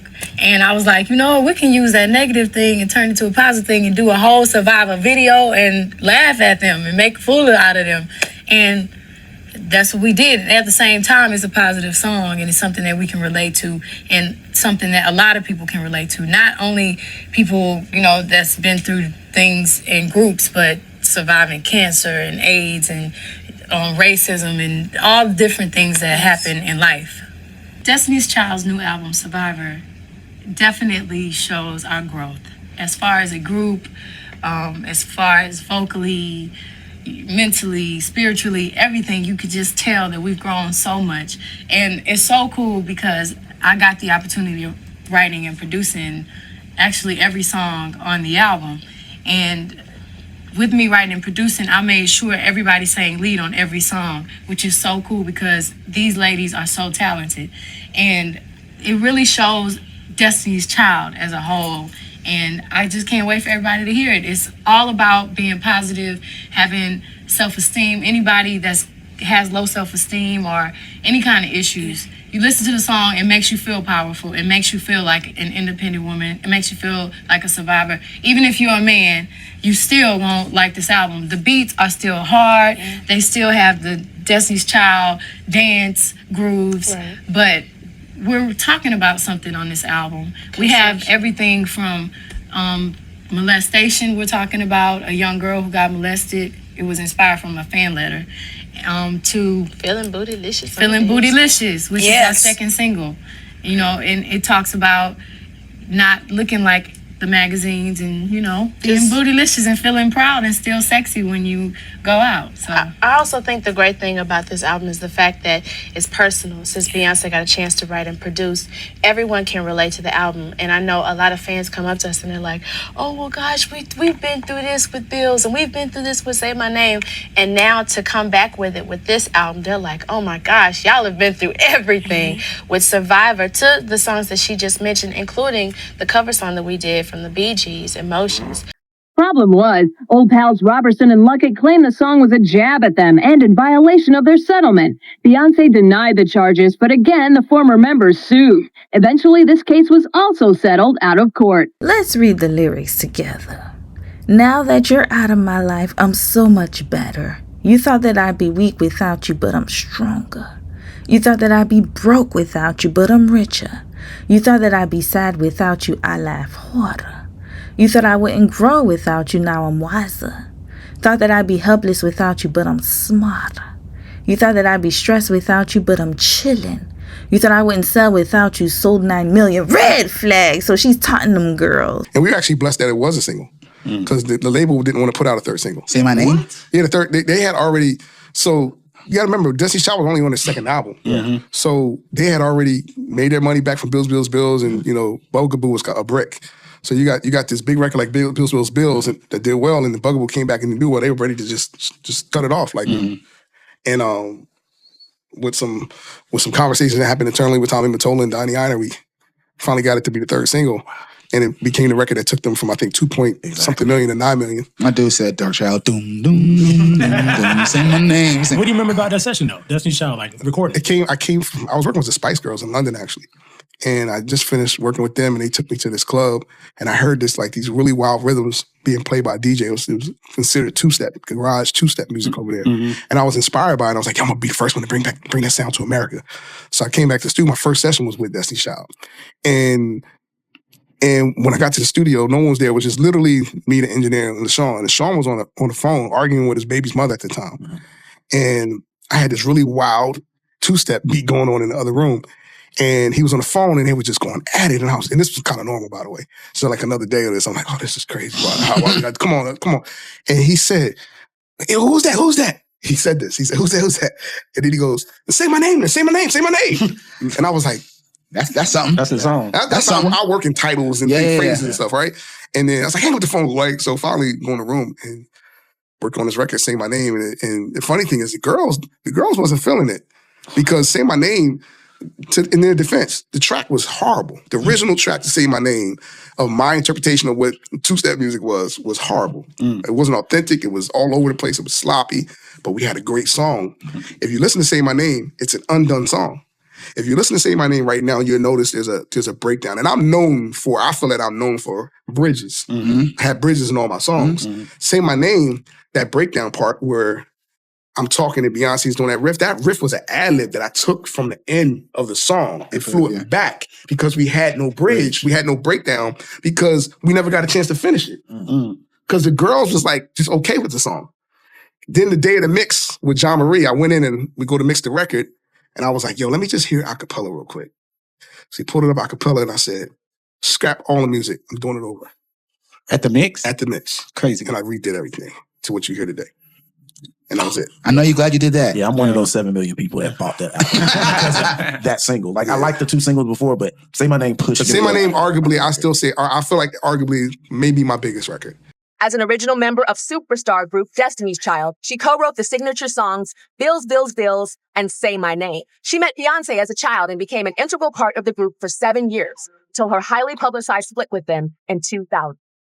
It was a very, very big story in music because that first Destiny's Child album had been very big, and they probably only became more devastated as time went on because the group just kept becoming more and more successful, and that they were denied all the fruits of their labor. Say my name, and no one is around you. Say, baby, I love you if you ain't running game. Say my name, you acting kind of shady, ain't calling me baby, better say my name. And the Grammy nominee for Best R&B Performance by a duo or group with vocal goes to Say My Name, Destiny's Child. Red flag. Latavia and Latoya were robbed. They spent all those years in the trenches of what is known as Matthew Knowles' house, having to deal with Mr. Knowles and Baby Knowles. They had to endure the vocal training, the running, the boot camps, and Matthew's nasty ass attitude. Latoya had to witness her mother being disrespected in front of her face. And now, after all of that, they didn't even get to celebrate with the group. Michelle literally got there yesterday and she already got the Grammy. Some rando ends up taking your spot and they get to bask in the glory of the foundation that you built. Latoya and Latavia weren't mad enough for me. I'm so sorry. They were not mad enough for me because this is disrespectful on all levels. I remember is the red carpet photo of you guys at the Grammys. Because Mhm. that's when you debuted that you were part of Angel. Is Yes. that correct? Yeah, it was myself, Latoya, and Nadi. Yes. And that night you won a Grammy. Yes, I won 2. You won 2 Grammys. Congratulations. Getting yourself back in that moment when you heard the name being called. And again, this is just real life. Did you want to run up to that stage and grab your trophy? Of course. Who wouldn't want to go run up on the stage and get their Grammys? But pipe down, the girls. Y'all sit here. Nope. Y'all here. Mm-hmm. Was that hard? It was hard. But at the same time, it was still a moment that I treasured. Because regardless of the circumstances, it was still, at that time in my life, a moment for me that will never be able to be taken away from me. When I go in my office and I look at my Grammys, listen, Linda, they still there and they still standing, they still shining. You see the Say My Name video come on the screen, and that's how you figured out something is wrong here. You know, Something is not quite right. somebody's sleeping in my bed. I'm gonna have to go. Baby, yeah. Hey man, look. But that's my dog. Of course. Shout out to Michelle Williams. Hey girl. Hey boo. When all that happened, you said you felt a little hurt. Come on now. Did I tell you all the stuff we went through, sacrifice, that and missed the prom? And now I'm at the house. So I'm at the house. That part of my life I would not take back. I missed out on proms. I missed out on, on so many things. But I was doing something that I loved with 3 females that I loved. Oh, baby, let me tell you when I was hurt. Mm-hmm. Baby, they took this picture and they had on Christian Dior from head to toe. Yeah. I said, oh, they can afford Dior, child. We was in the I said, they got Dior on, babes. They got the headscarves. They make Dior headscarves. I want one. Oh, I was mad at that picture. I said, now that hurt. All the rest of this, okay. What's fine, but that picture. Y'all gonna have on Dior without me. I worked hard. I deserve a scarf. So that's basically what it was. And she said, y'all ain't stopped no show. I am the Diana of this group. So whether we replace 2 of y'all or 3 of y'all don't matter because I'm at the forefront. You can't stop no show. Y'all already know the chorus. Not gonna go over that, but let's read the second verse. Thought I couldn't breathe without you, I'm inhaling. You thought I couldn't see without you, perfect vision. You thought I couldn't last without you, but I'm lasting. You thought that I would die without you, but I'm living. Thought that I would fail without you, but I'm on top. Thought it would be over by now, but it won't stop. Thought that I would self-destruct, but I'm still here. Even in my years to come, I'm still gonna be here. And now there's nothing wrong with a little self-prophecy, but sis, your daddy was the reason why all of this happened. I don't know why you can't see that. Kelly's part, because now remember, they each have lead parts. Beyonce made sure of that because she's not only the songwriter, she's the producer, she's the leader, like she was when they was singing a cappella back when she was 9 years old. I done told y'all baby Virgo was going to take charge, and take charge she did. Now that she had her minions, Kelly and Michelle loved them, but they were her little minions, then she knew that she was unstoppable. I'm wishing you the best. Pray that you are blessed. Bring much success, no stress, and lots of happiness. After you done said all that other stuff, Beyonce just said she sold 9 million records without them. And that the group is doing way better and richer without them girls. And now you want to pray for them. Red flag. I'm better than that. I'm not going to blast you on the radio, but you did. Red flag. I'm better than that. I'm not going to lie on you and your family. Oh, red flag. You lied on her mama when you didn't let them in on the tour bus. Get out of here. I'm better than that. I'm not going to hate you in the magazines. You sure did that. Red flag. I'm better than that. I'm not going to compromise my Christianity. You already did. You and everybody else in the group. Wrap this right up. Look at them lying right here in the song. We know Beyonce wrote that damn song. And I wouldn't be surprised if Matthew Knowles was on this song too. I'm better than that. You know, I'm not going to diss you on the internet. You did that. Red flag. Because my mama taught me better than that. She didn't teach you enough, Beyonce, because you should have kept your mouth shut. Now let's see who is on the song credits of Survivor. Oh, looky here, y'all.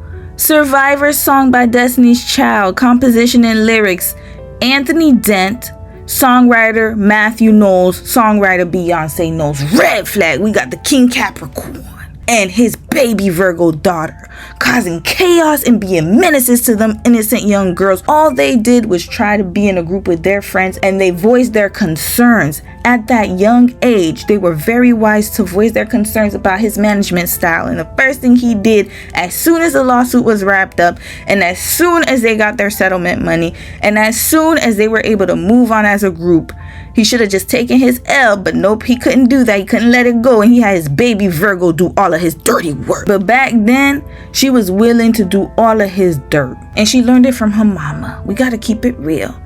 Miss Tina Knowles was hiding all of Matthew Knowles' dirt. We gonna get to that part when we get to their divorce. By hiding and standing beside him and not questioning him and just doing all of his dirty work and dirty bidding, this is what happened. So now you got your daughter assuming the same role that you were in for many years. You done trained your daughter to be like you. Have this man who is ego-driven and greedy, and then he has a wife who is his backbone and his rara. Now we have a pattern that has been created.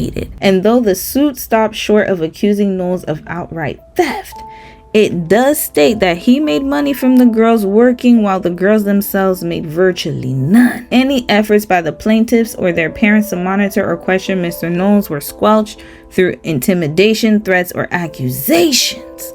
Matthew kept us in the closet, Latoya says. He didn't want us to know the truth. The truth is that he wasn't right. He wasn't right in a lot of the things he was doing. Oh Lord, cluster B, cluster B, cluster B. Knowles claims he's innocent of any wrongdoing. No the hell you ain't. Red flag. You know you guilty as hell. For proof, he points to an audit he commissioned at an expense he says reached $30,000. That proves he wasn't improperly managing the group's money.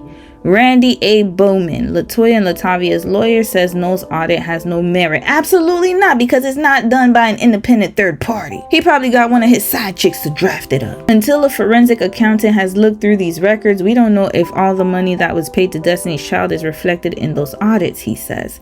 We have no way of knowing if he received $1 million and accounted for $400,000 of it in the context of the records he turned over. So until we know everything that came in and what he did, we can't have confidence in any of the records. What happened and what made you, and her name is Latavia, right? Yes. What made you guys leave the group? Well, actually, we didn't leave. It was their decision for us not to remain in the group. Okay. There was a dispute between myself, Latavia, and management. And was it? This is what I heard. So you tell me if it was true or not.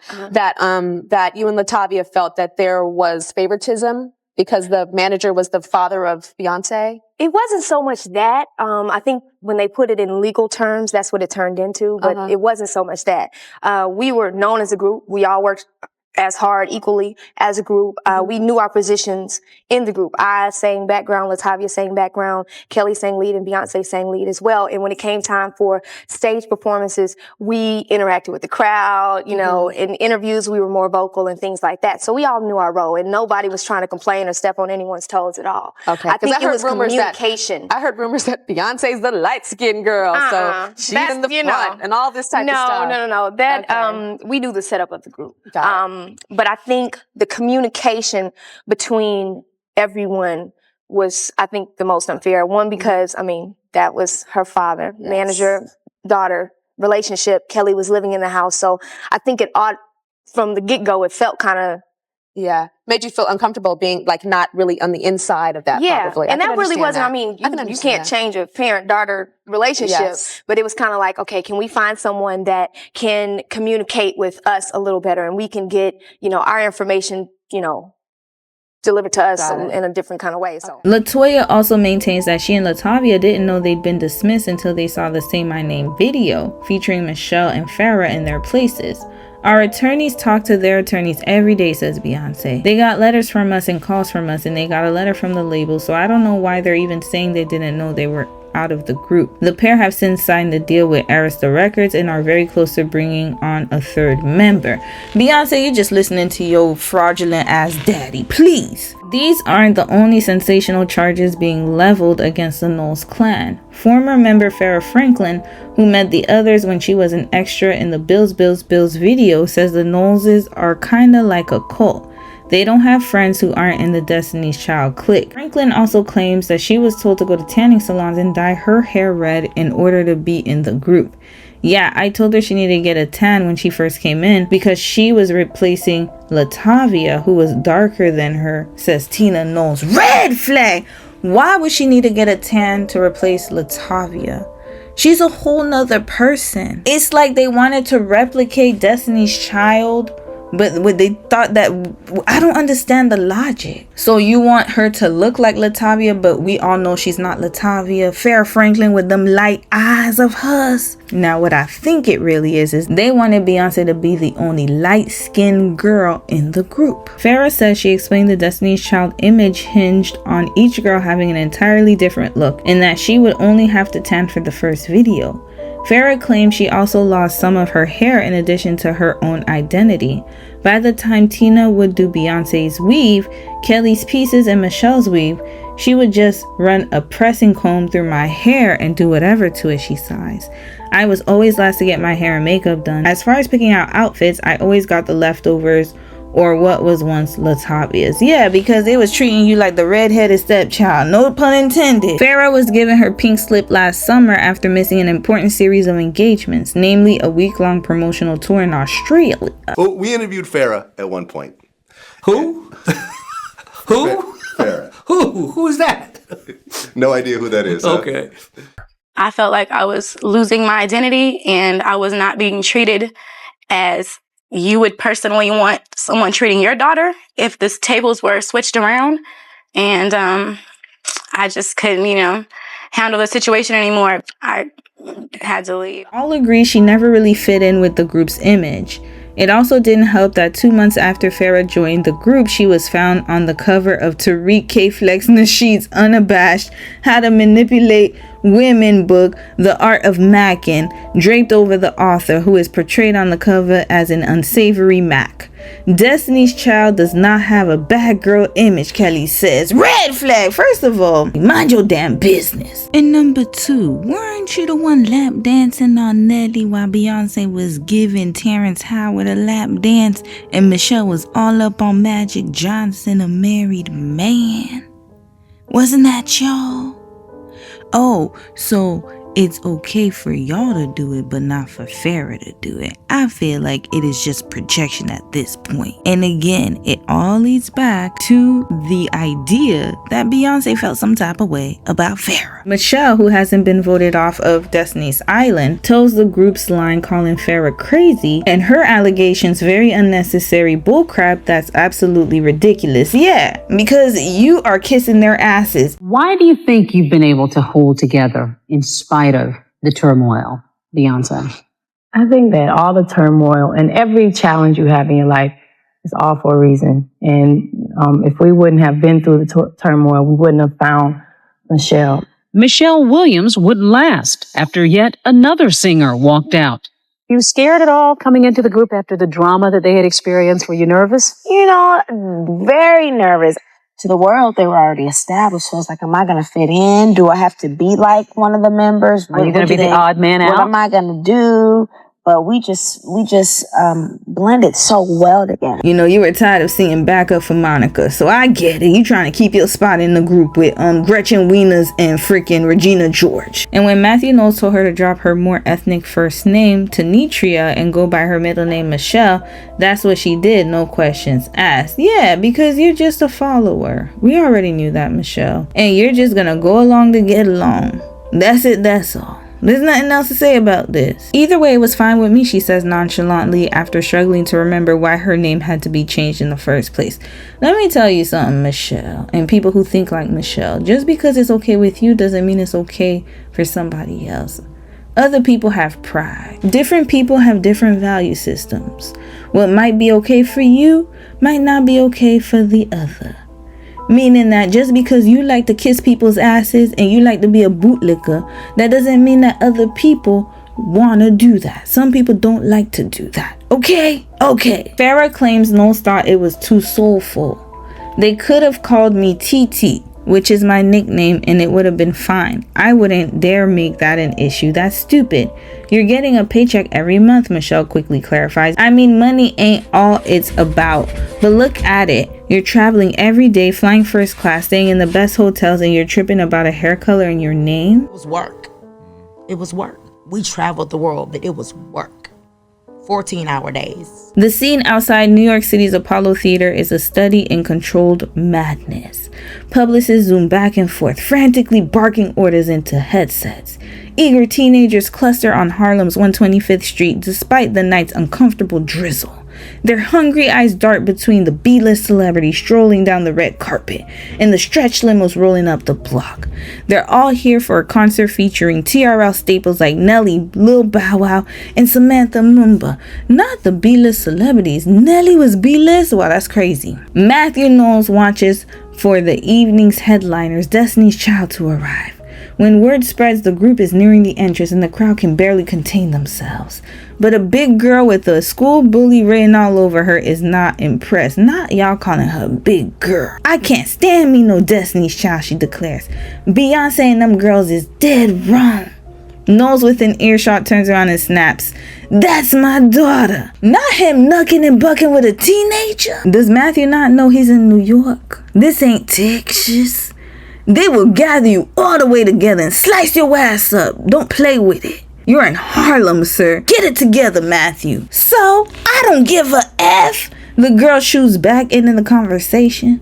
Knowles offers a sheepish grin as if embarrassed by his unexpected display of emotion. At this moment, he is not a collective manager of the Destiny's Child. He is a father defending his daughter's honor. Yeah, and I'm sure that girl had a father too, and he was not going to play with your peanut-headed ass. Matthew Knowles, 6'4", is a blunt, direct man. He still walks like the college basketball player he once was. Mustached and well-groomed.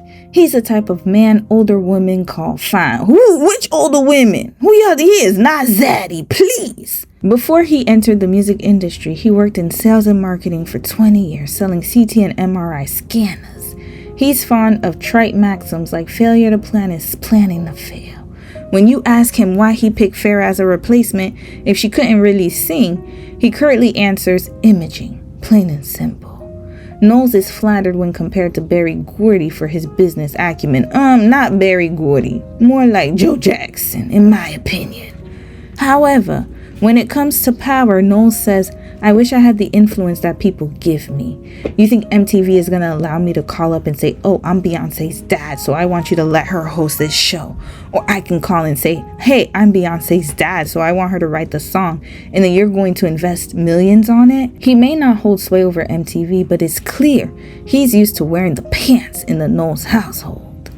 One evening, while Tina discussed a severed relationship with Jagged Edge on the phone, Knowles picks up another receiver and interrupts the conversation to make clear he's not about to let some lawsuit filing ingrates, Latavia and Latoya, destroy everything he and the girls have built in the last decade.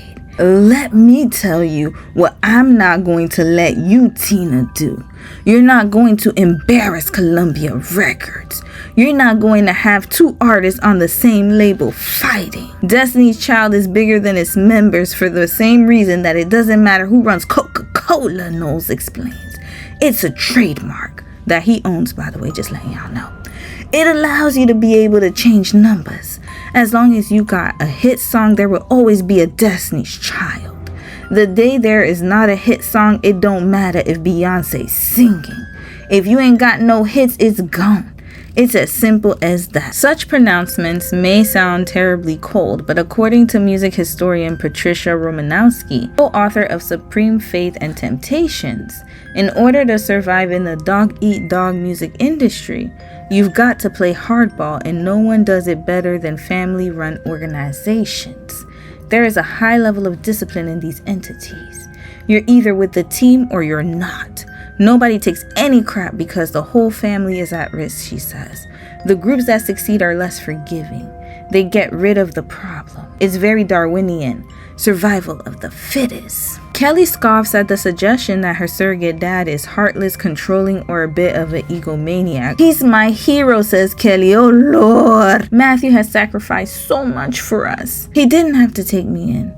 He didn't have to sell his house and his cars for us. He didn't have to give up his life for Destiny's Child, says Kelly. When asked whether he's a better father or manager, Knowles fumbles then replies, I continually work on being a better father. But with Beyonce, I've had to compromise being a father to be a manager. I'm at a husband to Tina and a father to Solange. You forgot about her. Red flag! And it ain't easy being Beyonce. Never have the words, don't hate me because I'm beautiful, applied more. In Minnesota, she walked on stage and was greeted by a sign that read Beyonce is a B word. She recalls another time when a hater stood front row center mouthing the words, you ain't cute, you ain't cute. It's a lot for one person to handle. There's so much pressure on me, Beyonce says, her voice cracking slightly. I have to work double time because everybody in the audience is trying to say the only reason I got something is because of my dad. I've got to be extra tight. And you know, that's unfortunate because it's not her fault her daddy is a demented maniac. Teenage Trio's maturation was not without some pretty severe growing pains. Two of the group's founding members, Latoya Luckett and Latavia Roberson, quit the group. Then they sued Beyonce's dad, claiming nepotism. They settled out of court, but some fans were not so forgiving. I guess after that, there was a big Beyonce backlash, if you will. A lot of people were sort of angry at you. That was a tough time, huh? Definitely. I look back at those times, and some people may not understand, but I'm actually grateful for those times because I learned so much about myself. And I became a woman. You know, I matured so much. And while visiting another part of Beyonce's home, it became clear this was a young woman with experience and achievement beyond her 21 years. I think the problem, though, is that he makes it harder for you. You would be more likable. I mean, you are now because you're out of your father's grip. But when you were under his thumb, the problem is the more unlikable Matthew was, the more that people started to target you. And it's unfortunate. It's very sad, y'all. I have to prove myself every day. It's really unfair because nobody else has to do that. It's not Sisqo's fault when he sings lead.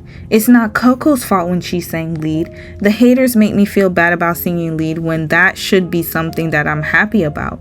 Sometimes I wish my father wasn't the manager so people would stop attacking me. She continues, whenever something goes wrong in the group, it's my fault. Blame. Well, then you could have teamed up with Latavia and Latoya and stopped all of this madness. But no, you had to stay loyal to the family. And I get it. You were young. You had no choice. I mean, you did, but you didn't know. Y'all should have did an insurrection on his ass. A coup d'etat. Beyonce. Somebody left the group. It's Beyonce's fault.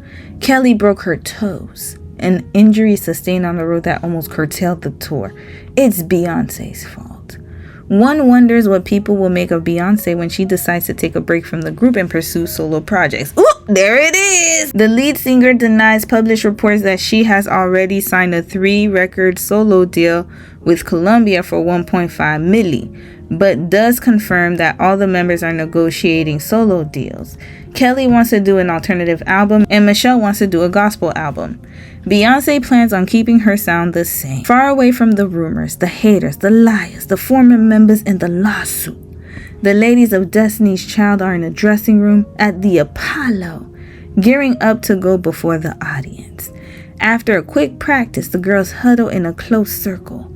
Kelly leads the group prayer. God bless our voices. Let our melodies be tight. Let our dances be tight, she begs. God, we ask you to fill us up with your light. We have no reason to be sad or negative. The room grows as warm as a Methodist church on Sunday as Kelly closes her prayer. Thank you, God, for bringing us to each other. Amen. Once the suit was settled, the girls tried to focus on the future. I'm a go-getter. I don't give up easily. What's your advice for someone that went through a lot of difficult things like you've come? How can you overcome? What kept you strong? You know what kept me strong? And it's a couple of things. One, you have to have patience. I am not a patient person, and I know that. So what I did, I kept busy. Even after Destiny's Child, I moved to Atlanta. Latavia and I formed another 4-girl group called Angel. That didn't work out. Latavia and Latoya actually ended up being in another girl group by the name of Angel, who was formed by Brian and Brandon Casey's mother. I'm missing you, boy. I'm missing you, and all the things that we used to do. I'm missing you, boy. I'm missing you, and I want you so bad. I'm missing you, boy. I'm missing you, and all the things that we used to do. I'm missing you, I'm missing you, and I want you so bad. So alone.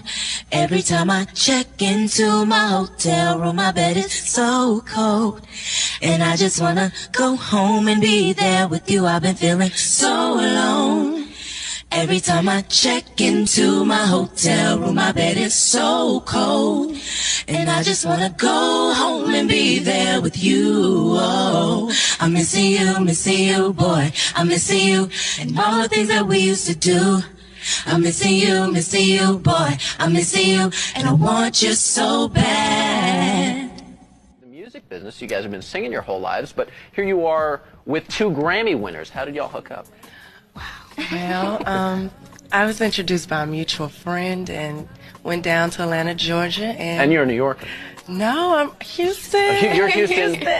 Connecticut. Connecticut, Middletown, from the area. So and they're from Houston, so right. So we really clicked. So it was so funny. But there was an auditioning process. Right. Oh yes. Right. I auditioned for Linda Casey, who is Brandon and Brian's Casey's mother, who are our producers. And she set up an audition for me for the guys, and then the girls met me, and we just clicked ever since. And you have to be thrilled because you know you got the stuff here. I mean, obviously, we're going to hear you sing in just a moment, but you really are poised and ready to launch. And that, for you two particularly, has to feel amazing. Yeah, very blessed. It's amazing for us, too. We're so glad to have them. Everything has gone so well with us. This one is gonna be easy. She can get it, yeah. Oh, no. Something about her attitude. Really like the way she keep it cool. Never be the one trick. Never be the one. Talking about what you was gonna do to me. Obviously, that ain't what you say you about. You running your mouth, I'm selling wolf tickets before somebody cash it. So if you pass me, don't pass me. Nothing about him, don't even speak to me. And all the things that we used to do. Trying to put me like some dumb hoe. I don't look the least bit oriental. Every time a girl see you out at night, they say that you be acting like you didn't want me no more. Man, I kinda knew that you would think it that way. Pray, I love say, candles lit, I hope you're on your way. Okay, hey. Get up on it, ooh, look at the way he move. Really like his attitude, never be the one tripping on boo. That boy, he's getting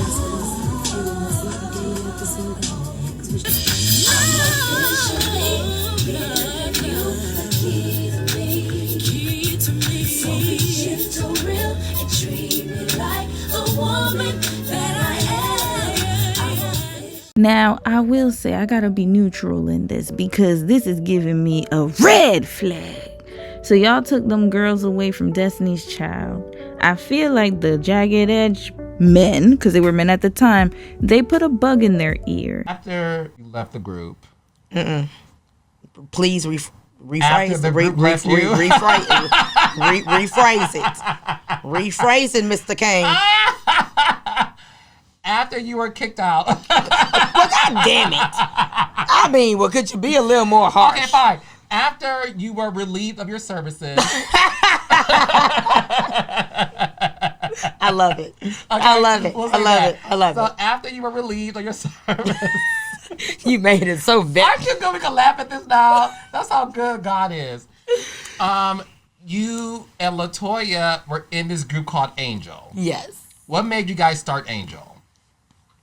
We were just like, we got to redeem ourselves. And it was our boyfriends. And we started it with the twins from Jagged Edge. We found different girls. And we started. And we recorded some great songs that I even still listen to this day that I love. Yes. ANJEL. Yes. And it was a good time, but I was still going through my shit. So I was focused, but then there was still a relationship, and then there was that, and it was just I'm like, I don't even know where I am. Like right now, I didn't know. I was just kind of going through the motions. But I knew that we needed to do something. I was like, I need a job. I don't, you know. And it ended up being great. But it just ended up not working. Why didn't it work? Different reasons. Different things with, management, just a lot of technical things. Who was the manager of? We didn't really. We were in a production deal with 581 Entertainment with the twins, and it just didn't work out. Now, while I think it was the right decision to depart from Destiny's Child because Matthew was stealing their funds, allegedly, I do also find it very suspicious that they in turn joined a group that the twins' mother created. These were young girls at the time. They were both being manipulated by these grown-ass people who just saw dollar signs and greed.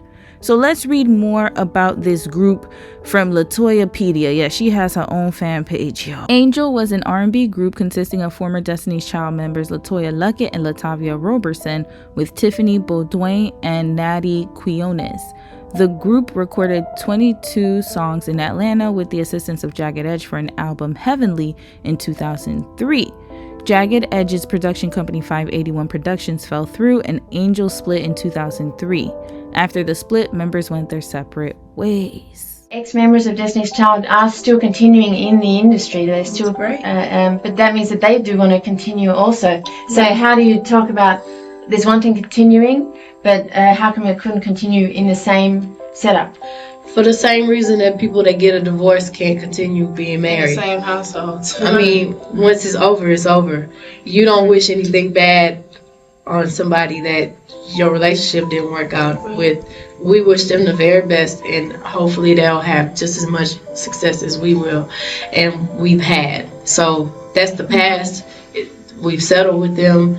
We made our peace, and we wish them nothing but successful things. We're just blessed that the fans gave us a second chance. God gave us a second chance, and we were blessed that we met Michelle, and we had the people around us that kept us positive.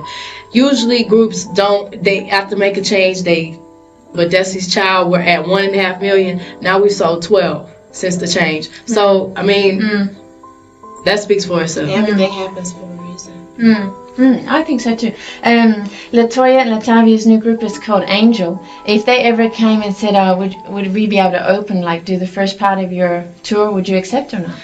Well, I don't think that would ever happen. No. But if it did, then we'll deal with it then. I think they're trying to separate themselves and start a new thing now. They want to do their own thing. I'm sure they would never do that. I think she's saying the possibility. Yeah, right. If it did, then of course. I mean, who knows? We might be knocking on their door one day. Right. I don't know, but. Was that a bit of shade that I detected there? Beyonce, red flag. Talking about maybe we gonna open for them.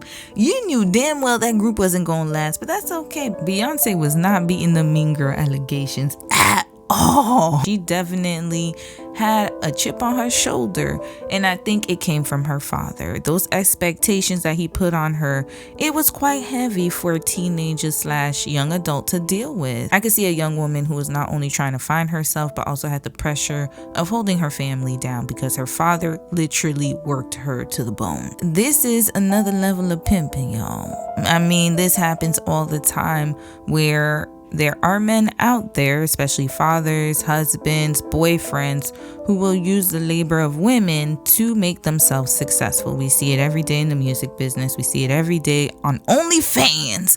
We see it not only in the media and in the entertainment industry, but also in our personal lives as well. I'm glad that Beyonce has worked on her issues because she seems very different from when she was a teenager. Latoya did end up being very successful as a solo artist, and she shot up straight to #1. In 2004, Latoya auditioned for Capitol Records, and the label offered her a deal immediately. They love my music. They said it was something different. I was like, oh, she could sing. What I really liked about it was it wasn't really a Destiny Child kind of sound. It was more urban. It was more her. Latoya released her self-titled album in July 2006. It shot straight to the top of the charts. Once I found out I was number one, I think that's when it hit, and I felt like all the hard work paid off. Like I was finally there. Everybody's been telling me they were not ready for that first solo album. I was not ready for my first solo album. I promise you. My family, my friends kept asking me, "Are you going solo? You should go solo." I was like, "Girl, I'm going to work at West Hill. Okay, I'm going to work at Contempo Fashions. I am done with this industry. Is that what you saying? What? I was done. Were you scarred a little bit? I was, what? Wow. Scarred is not the word. I just honestly, I'd become so comfortable with being a part of a group, I didn't see myself being a solo artist. So congratulations on the success of your CD. Thank you. I was reading the newspaper or something and it said it was #1. I was like, whoa. Yeah. Come a long, long way. I said, okay, what am I going to do next? I opened up my ladies' boutique in Houston, Texas, Lady O Boutique, and go there today. 3 years later, I just had to keep moving. I kept praying. I was, talking to my mom, and she was like, girl, dust yourself off, and what you going to do next? Dust yourself off and That's keep what moving. I had to do. And that's the best thing to do. Well, Latoya's new CD is in stores now. You guys got to get it. It's the hotness. We'll be right back. Latoya has also made a name for herself in the acting world and has starred in numerous films and television shows. Notably, she was a regular on the Single Ladies TV show as Felicia Price. I love that show, by the way. She also starred in The Real Husbands of Hollywood, Greenleaf, one of my favorite shows, on T.I. and Tiny, Friends and Family Hustle, and she also recently starred in Power Book 3, Raising Kanan. All in all, Latoya has done phenomenally well for herself, and I would say that of the ex-Destiny's Child's members, she's the one who has been the most successful to date. In the case of Latavia, after she was kicked out of Destiny's Child, and after the breakup of Angel, and also her long-term relationship with Brandon Casey, Latavia went into a deep depression and struggled with substance abuse. I actually got the proposal to do R&B Divas while I was pregnant. And at that time, I really didn't feel like it was, the right time. And then it came back around on my manager's desk and mine, and we said, what, this must be from God, and maybe I should, take this leap and, try something totally different. So I decided to sign up for the ladies. After everything went on with the group, a lot of people think that that's the reason why, and a lot of people saw me on another show speaking about it in 2010, but I was actually speaking about things that was in my life like 12 years ago. I started to kind of live in my head. The group was in itself, it was hard. It was like a bad marriage that ended. And because I love the girls very much. And it's like, you spend all your time with your childhood friends and then it's over. And it's like, wow, that's been taken away from me. Notice how they're all saying that the breakup of the group felt like a divorce or a bad marriage. And you want to know why I believe that is because Matthew treated it as such. Red flag. Toxic ass man, demented as hell. And he put them girls through so much that they started to feel like it was actually a relationship. Destiny's Child as a group and the entity of Destiny's Child was married to Matthew Knowles. And this is why you're hearing that metaphor that it was just like a marriage. You were basically just fired. Pretty much. That had to be devastating. It was very devastating. I can't even imagine it. It was like a marriage that it went wrong. Before I knew it, I was just trying to numb so much stuff, drinking all day, every day. I didn't even recognize myself in the mirror. I got a DWI. I went to jail for HRA. I thought I was gonna die. It was one of the most horrible experiences of my life. So then I had a lot of time to live in my own head and be by myself. And then I started dwelling on things that happened to me in my past and in my childhood and things with my parents. And I was just like, oh my gosh. So I started to try to self-soothe with alcohol. And it wasn't the best thing. And that's why I say, like, I would sabotage myself because, I just couldn't get my mind on track. But, I got treatment and I went to it. My sponsor would be like, if you can go to a bar, you can have 2 drinks and 2 glasses of wine, you can leave. You don't have a problem. It's not what you're eating, it's what's eating you. So I did it. And, for a lot of time, I didn't have any substance in my body. And I'm at the very, very, very end of my love letter, my book. People try to call it a tell-all, but we don't like it because it sounds scandalous. But I call it my love letter. And All of that is in there. I don't want to give too much because I want people to definitely read my book. But I'm very, very open. I'm very transparent because I want people to understand where I've been the past 10 years and why I've done the things that I've done. But, there have come times in my life too where, I felt like maybe I was going to die or something like that. So I had to turn it around. Or, things were not going to be, I wouldn't be, sitting here today. Where was your mom at this time as you were dealing with that? Being my mom, her job got taken away from her because of my decision, because I did not tell my mother. You didn't? No. I waited until I was 18 because I didn't need her permission. So her job as a chaperone got taken away from her.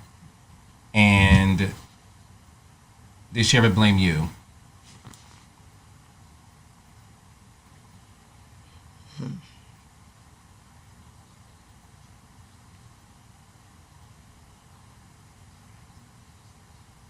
You'd have to ask her. Where was Brandon at this time? You could probably tell me better than I could tell you. He wasn't around. He was there because as soon as everything happened, I moved here. We were together. Yes.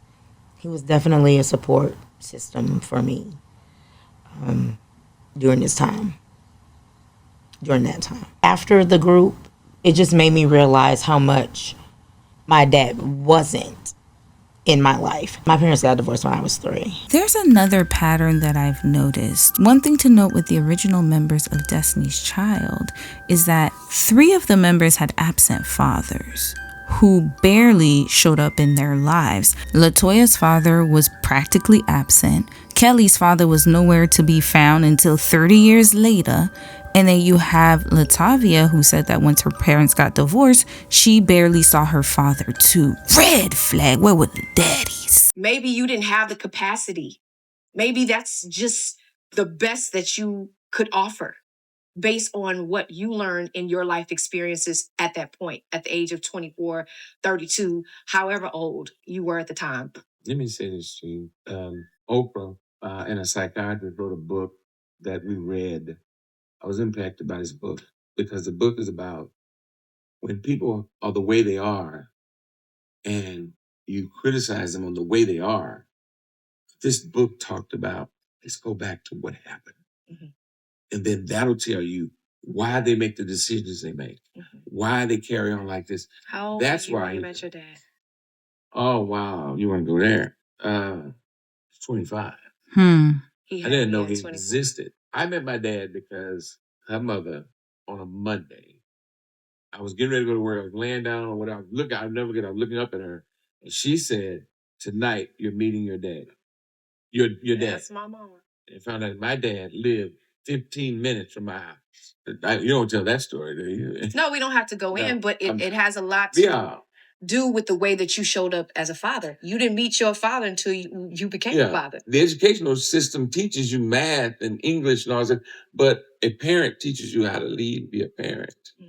And I don't take nothing from my mother and my auntie. That's what moved me. Because when I read the book that they wrote, it was like, when you look back, your auntie spoiled you. Mm-hmm. Yes, did. She spoiled me into my 20s. I mean, when I made a mistake financially, I mean, I had a wife and 2 kids. I could go there and she was on a fixed income. And I said, I did this, I need this. And she gave me a lesson, possibly hit me twice, and handed me the money. Based off of what you're saying and based off of what I know in your experience in your life, do you feel that because of the way women took care of you hand and foot, that affected the way that you provided as a man for your children? Or expected. Or the expectation. And I'll say this, and I'm just going to be honest, being on the other side of that, right? And as your daughter, because you were so young and because of your mindset at the time was self, I didn't really get to see a man, a father provide for for me. 10, 11, the years that you can remember, right? Mm-hmm. Not counting, of course, when you were in the marriage with my mom. But I don't remember seeing that. And now that I think of it, even in the way that I pick in relationships in men, I don't make it a point or a box to be checked that they have to provide for me. I provide for myself. I'm proud to be this independent woman who can provide for me, for myself and my kids, because I never have really been provided for by a man. You can't give love unless you manifest love in yourself. And you know what it's like to love something. You got to love you. Very much so. It's that line, I got you.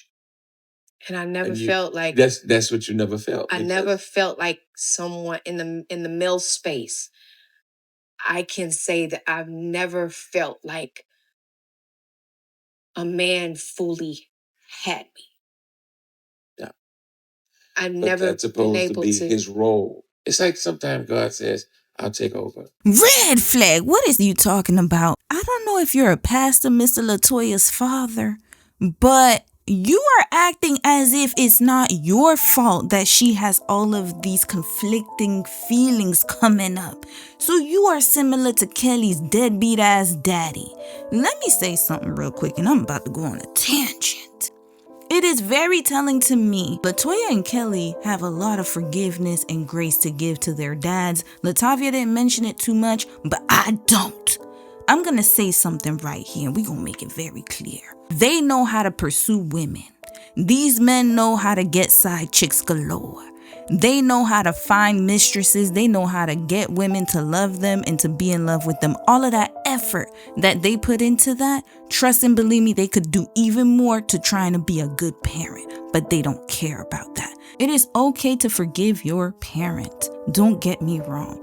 But you see, it is the rhetoric that I'm hearing that is pissing me off right now. Well, you know, men are supposed to be providers. How's she supposed to know? You never provided for her mother. Shut up. Be quiet, Between Matthew, this one right here, and the deadbeat of 30 years, at what point are you going to grow the hell up? Because mothers are expected to. Mothers are not given the same grace. Women are not given the same grace. But for some reason, men have all the excuses in the world, and they look at him sitting here as if he's not the reason that she's walking around here with all of these confusing feelings and why she had to go through all of these damn relationships. Latoya has been married 3 times. I believe this is her 3rd marriage. All I should be hearing in this conversation is begging. But I don't hear none of that. He's sitting here like he's the pastor and she's just one of the congregants telling him her story. When this is your daughter, act like it, sir. I'm tired of y'all. Wrap him right up out of here. And this explains why Latoya was talking about 50-50 in one of them interviews and Beyonce looked at her all types of crazy. I met this guy and, I thought he was nice in the beginning. So one day we went out to the movies or whatever. He's like, are you gonna pay? I'm like, excuse me? I mean, there's nothing wrong with that. If y'all are in a relationship, it needs to be a 50-50 thing, but we're old-fashioned, and like on the first date, it's nice if the guy pays for the movie that one time, but later on, we don't mind paying for anything, because that's just how it should be. How do you want a guy to be? So, I mean, he needs to be caring and understanding, and I think a Christian and supportive is most important. A Christian especially. We should be the same. Right. Right, exactly. Because I was wondering what is 50-50 conversation. That's why Kelly was talking 50-50 too. Now I could see why. It's because their fathers were barely there. Mothers had to take care of the dang on household. This one right here had his wife financially taking care of him because that's what it sounds like. He ain't even contribute a damn dime.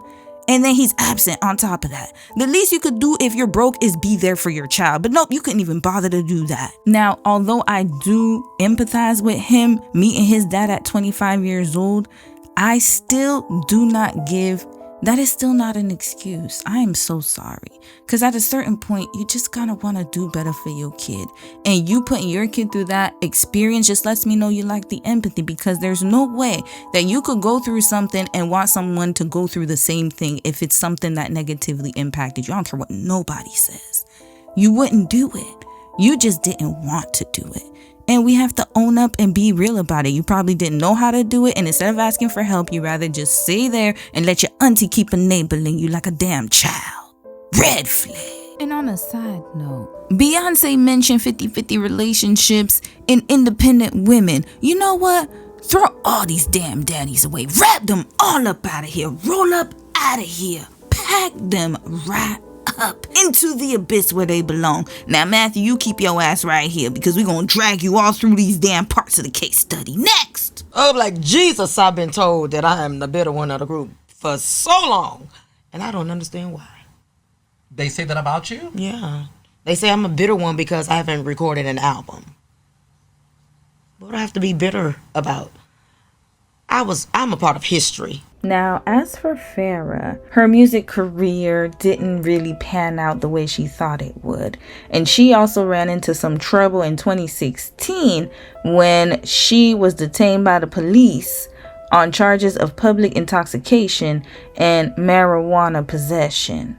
Not only that, but she was also arrested in 2011 and 2014. Red flags. This just got a whole lot of records. She was trying to find her way too. And sometimes that does happen, especially when your career doesn't pan out the way that you want it to, and then you just start to spiral. Now, on a good note, she did get a key to the city. Houston Mayor Sylvester Turner declared December 2nd as the city of Houston's Farah Franklin Day. And she was also honored with the Presidential Lifetime Achievement Award in Houston. She has also turned her life around and has successfully moved on since Destiny's Child. Through all of the turmoil, the fights, the allegations of being tone deaf and not being able to sing, Beyonce's shadiness, her daddy's craziness, all of it eventually died down. And the ladies of the original Destiny's Child, they were able to reunite and make amends, after a lot of tears, maybe therapy, who knows?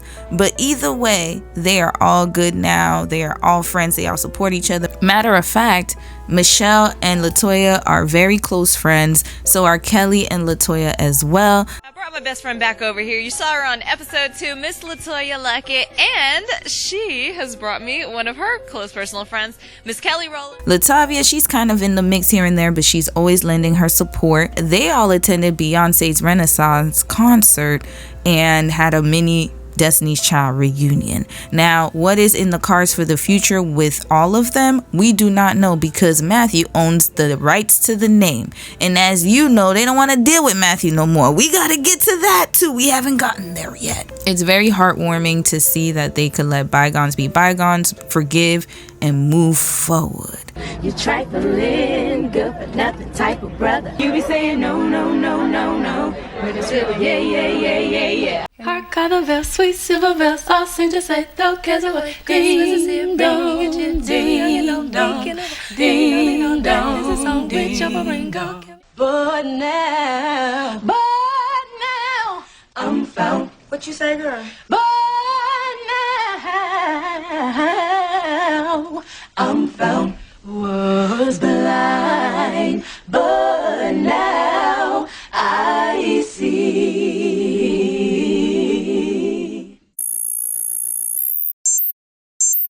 Destiny's Child went on to be even more successful after the debut of their 2001 album, Survivor.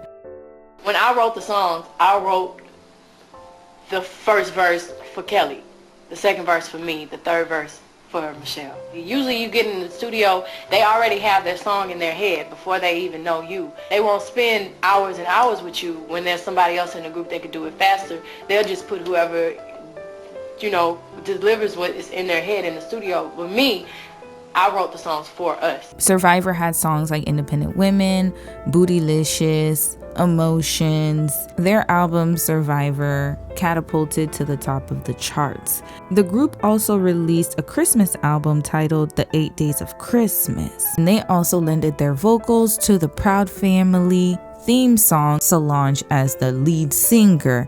Now, at the time, Solange was coming out with her solo album, Solo Stars, so, they like to keep it all in the family and whatnot. During that time, Beyonce started to dabble into movies, and she starred in The Fighting Temptations, Austin Powers Goldmember, and Dreamgirls, one of my top favorite movies, by the way. Beyonce was also setting herself up to become a solo artist, and in 2003, Beyonce released her first single off of her solo album, Dangerously in Love, titled Crazy in Love, featuring none other than JC.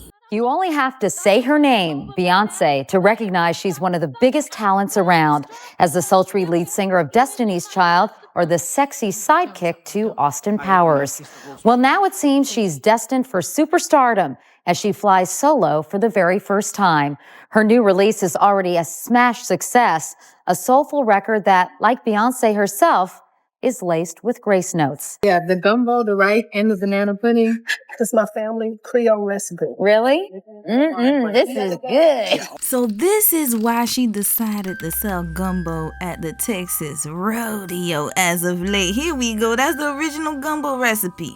Now, I know people have been up in arms on TikTok about, the roux not being red enough or whatever. Listen, I don't know nothing about no gumbo. I don't need no jumu. I'm on the other side of the Creoles, the Haitian side, I should add.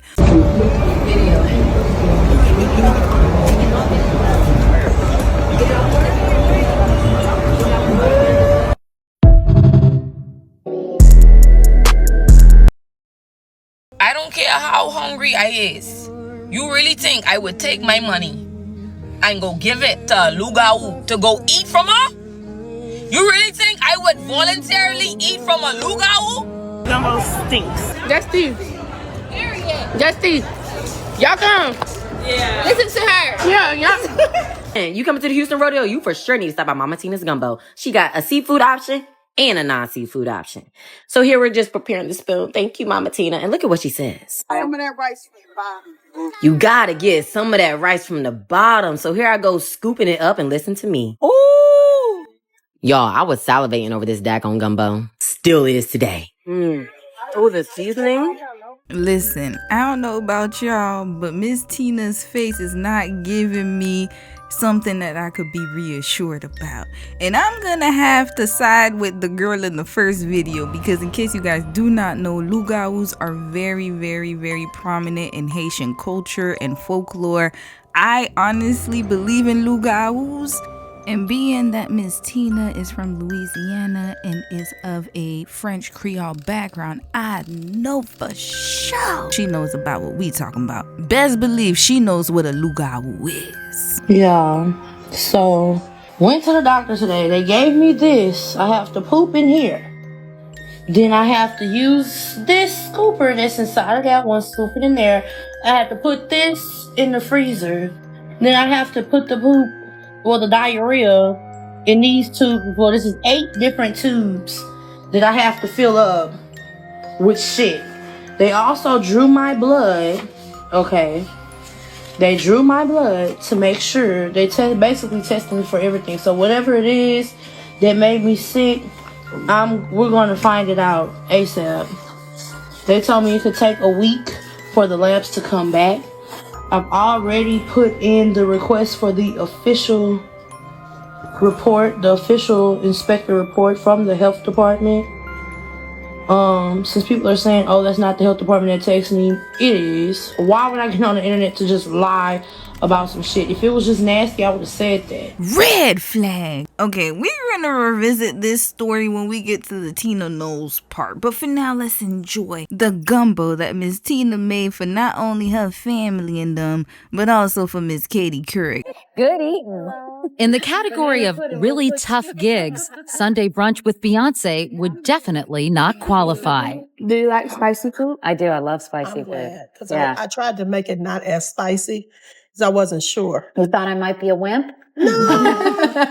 Beyonce's mom sure tickled my taste buds with her authentic Creole cuisine. Soul food. And when I was down south for a down-home chat with the Knowles family, I found out for them, life's not only spicy, it's pretty sweet. Celebrity is just, sometimes it's not real, you know? That's why I'm so lucky I have my family around me to let me always know what's real and what's not. But celebrity is the family business. Take Beyoncé, the sassy center of the supergroup Destiny's Child. She's now on the verge of solo superstardom with the release of Dangerously in Love, currently the #1 CD in the country. Dad's her manager and mom's her stylist. Sister Solange is an up-and-coming singer herself, and even Kelly Rowland, another third of the Destiny's Child trio, has lived with the Knowles family for more than a decade. I was supposed to come and stay over to the house for one summer, but one summer turned into 11 years. Really? Yes. You ready? But at 21, as she prepares to leave the nest and step out on her own, Beyoncé makes it clear it's not by coincidence she's where she is. It's, well, destiny. I've been born to do this. I want to be a triple threat. You know, I'm able to dance, sing, act, and also write and produce. The second and third one over. And that's very rare. They want to say it's because of the sexy clothes or it's because of, you know, whatever else. No, it's because I'm talented. And I just want to be acknowledged for that. Wow. Okay. I was thinking, Beyoncé, your life would be so much better if you could only win a few awards. I know. Look at this place. I mean, what is this? This is an extreme vanity room, right? The Wall of Fame or whatever. We call it the reflection room. We come in here and I actually haven't been in here in a long time. It's You reflect on how great you are? Because, I mean, all look of our at this. accomplishments. I know the Grammys, from Grammys to the MTV Awards to the plaques, and it's a lot. And now, with her new album, she's hoping to adorn the room with a few more. Your #1 video, Big Booty Bouncer Beyonce. Yes, sir. Beyonce co-wrote and co-produced some 43 tracks and narrowed it down to 15. But writing her own material is not uncharted territory. You wrote Survivor when you were going through a tough time. I'm a survivor. I'm not gonna give her. You wrote Bootylicious when you couldn't stop eating. You're right. Right. My body too bootylicious for you, baby. What are some other songs that really reflect your personal experiences? There's a song on my album, Me, Myself, and I, and it talks about a girl who is in a relationship and she kind of always knew in the back of her mind that this guy was wrong.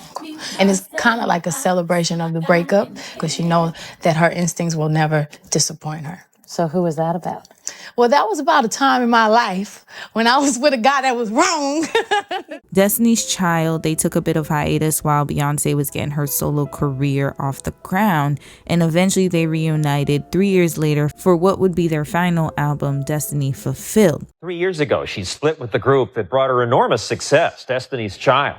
It was a good move for her. She became a bigger star, a solo superstar, making about $20 million a year. So why would she go back and now share the spotlight? Deborah Roberts tells that story.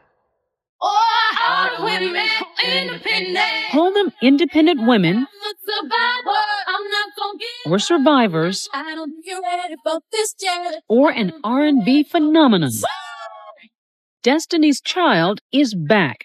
Who'd have expected the chart-topping, Grammy-winning 20-somethings to reunite after 3 years? Michelle Williams, Kelly Rowland, and Beyoncé, now a one-name sensation. Love for you, baby. They've got the music industry buzzing. You did so well on your own. Why come back as a group? Because it's fun. Because we said we would and because we enjoy each other. But who steps away from a stratospheric career? In 3 years, this it girl has been everywhere. Now a sizzling solo artist, she's also a movie star. I'm Foxy Cleopatra, and I'm a whole lot of woman. A cover girl, and a money machine, with an income estimated at $23 million last year. This was my daddy, Matthew Knowles. Matthew Knowles, Beyoncé's father, manages his daughter and Destiny's Child. There are people who say that Beyoncé doesn't need Destiny's Child anymore. So why is it that she's still a part of the group? Why is the group still together? I think it's the love that they have for each other, number one. Number two, when the three of them get together. It's truly magic. Beyoncé certainly doesn't have to do this. I think she really wants to do this. I think it's also strategic for her to be doing this. Red flag. We all know why Beyoncé returned back to Destiny's Child, and I can promise you it's not because she was in love with her sisters and decided to get back with them. It's because she had to fulfill a contractual obligation. I know a contract when I see one. Her daddy done hemmed her up and said, look, you owe me one more album, baby Diana. Sad.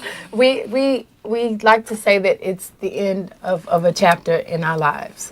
And it's been 14 years, and everything cannot last forever. Tamara Conniff, executive editor of Billboard magazine, says Beyoncé's not taking a risk, but maybe becoming an even bigger star. Building up parallel tracks for careers in today's music market is extremely smart.